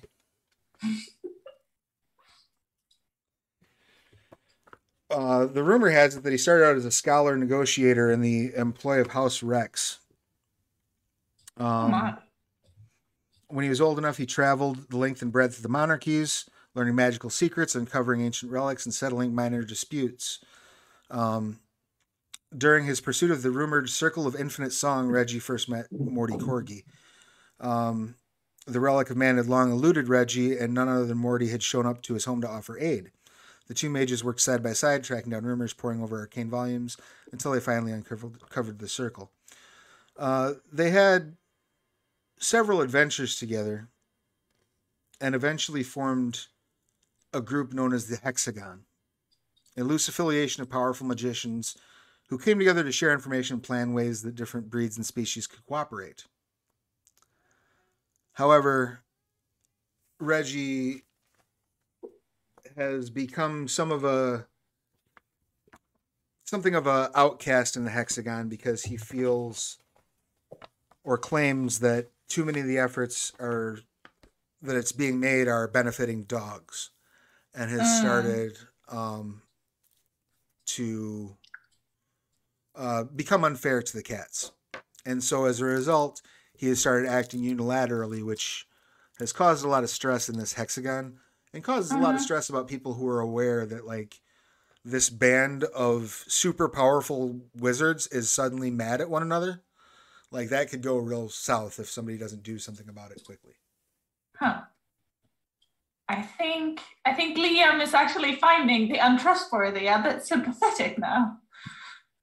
You also do find out while you're asking around about that, I'm going to give you one other clue because it's sort of adjacent. You discover that there's an elderly cat named Dreamerella Van Angora who lives a half-day's journey into the fearful forest in an old cottage. She is apparently a master necromancer and may very well hold a masterwork of two that have great necromantic power. Oh. Now, getting her to part with it might be a bit of a challenge, but that is one option that you do have. So you discover that as well. What's the good doctor going to do as he is carousing? So he's going to go try to carouse with some sailors and see if they've heard anything about Saturn's site. Because we didn't get a location for that, right? We just got that it was out there somewhere? That is correct. You were actually... you would have been told that it is currently on the Isle of Storm... something? Hold on. Yeah, let's Storm something. That was I feel that we need to know more about the Isle of Storm something. Stormheart. And like Stormheart. Excellent. Go ahead and give me, what would you like to lean on as you're asking? No Arcana.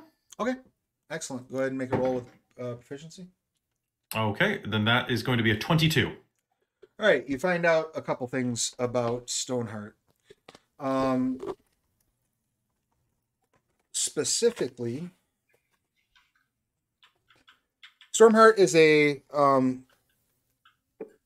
island out deep in the Acid Sea. It takes about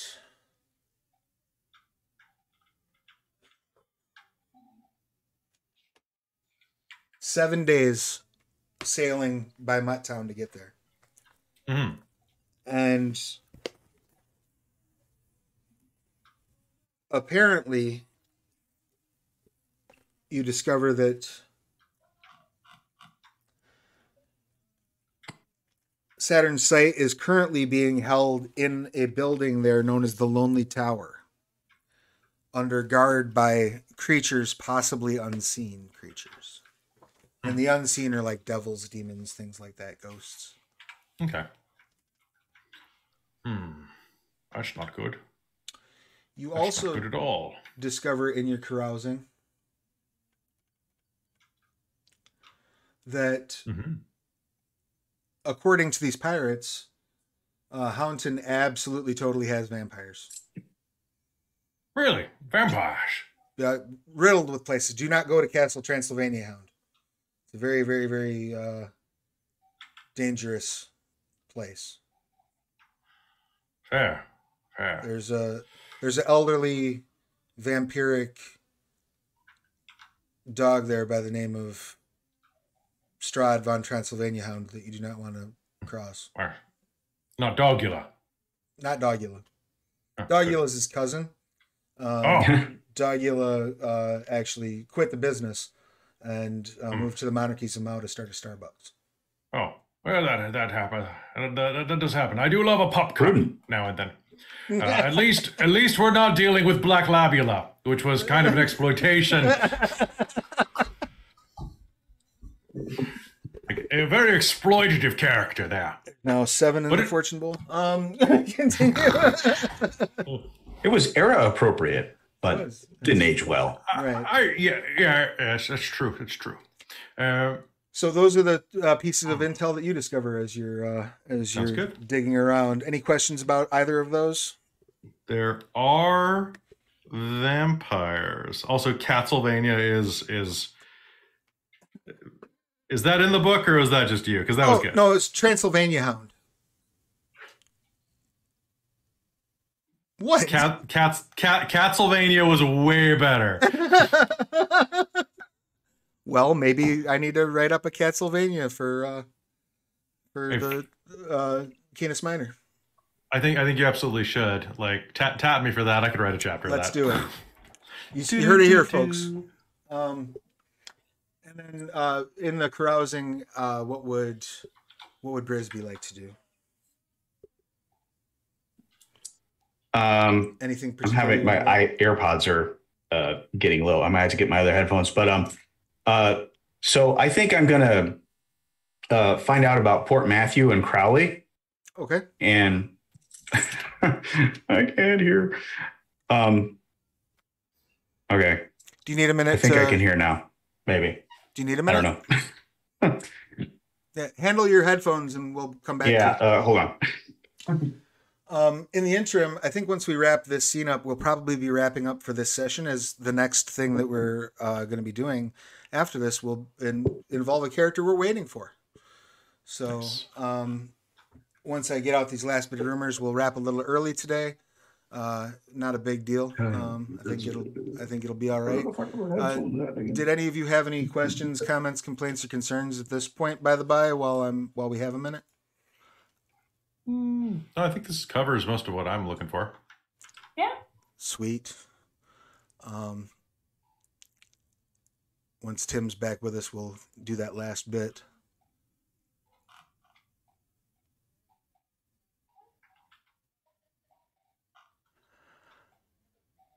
Pardon our tech. As we say on the channel, tech happens. Tech happens. Okay, can you hear me? We can. Welcome back. Yes. I can't hear you. Hold on. Ah, it's chaos in this place. Absolute sheer chaos. But that gives me a minute to look up Crowley Von Longhair. And Port Matthew. And Portmanteau. And Portmanteau. And Catmandu, apparently. And Portmanteau. Portmanteau? I can never pronounce that word right. I learned it by reading. Well, then you're already better than a lot of people. That's valid, I suppose. All right. I think, believe it or not, these things charge up pretty quickly. I'll figure out. This used to just work. Maybe I have the monitor turned way down low or something. That's fine. I was just pointing out that we're about to the end at this point anyway. Okay. Because we're not going to be able to go much further than this. But go ahead and make your die roll, and let's see what we get. So what skill is you? Notice, okay, and charisma. So all right.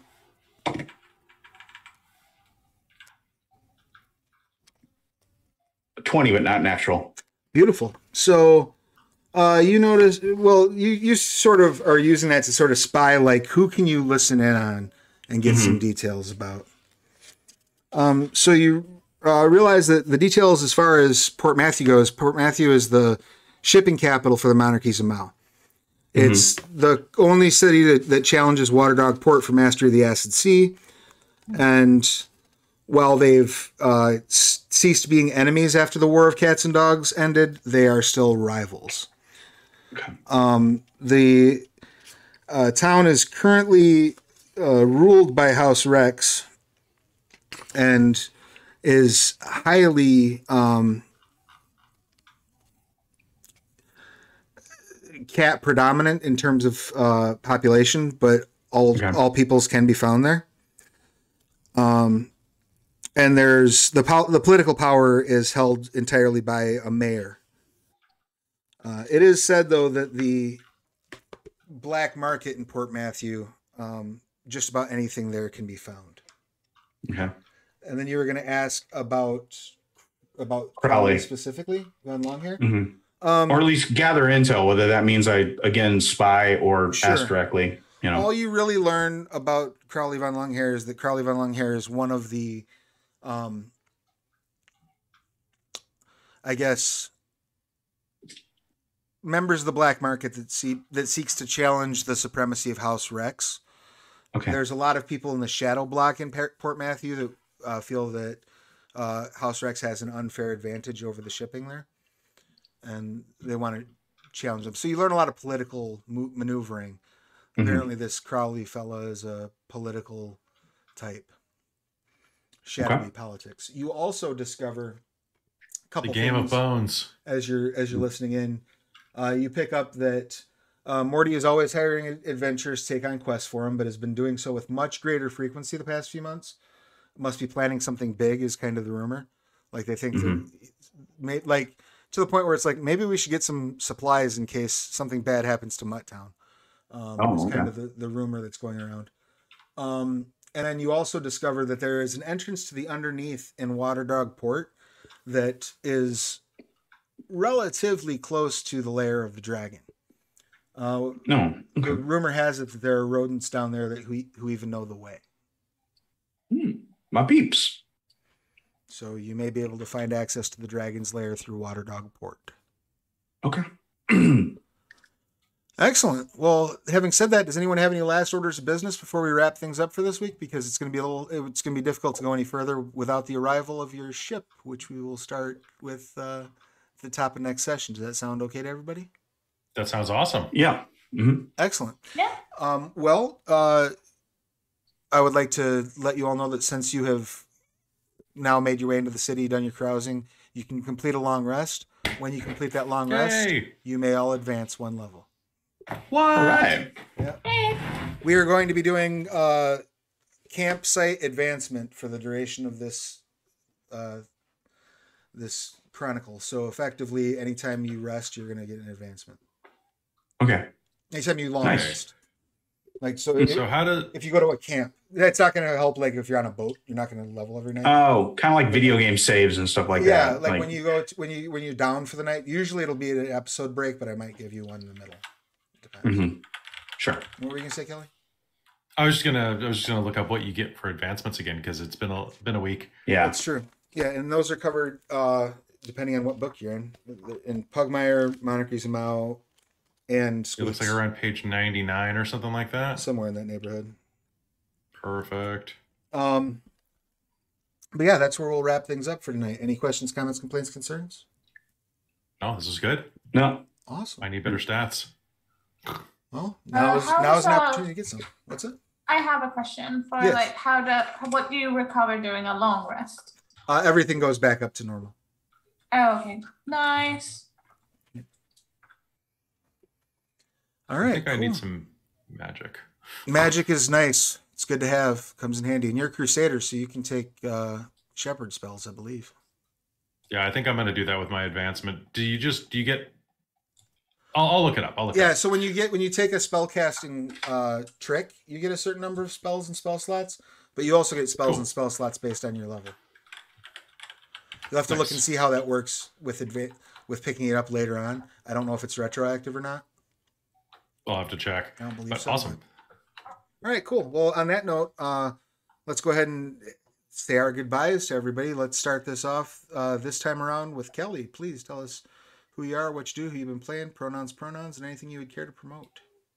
Sounds good. Hi, everybody. I'm Kelly. I'm the guy over at Dork Tales on Twitch, YouTube, and podcast. I use he and him. So does Dr. Heraldrick Bones, the crotchety, late middle aged Scotty Terrier researcher crusader. And look forward to seeing you next time. Look forward to having you here. Thank you so much. This has been a hoot. I've had a blast. Tim, please give us your pertinence.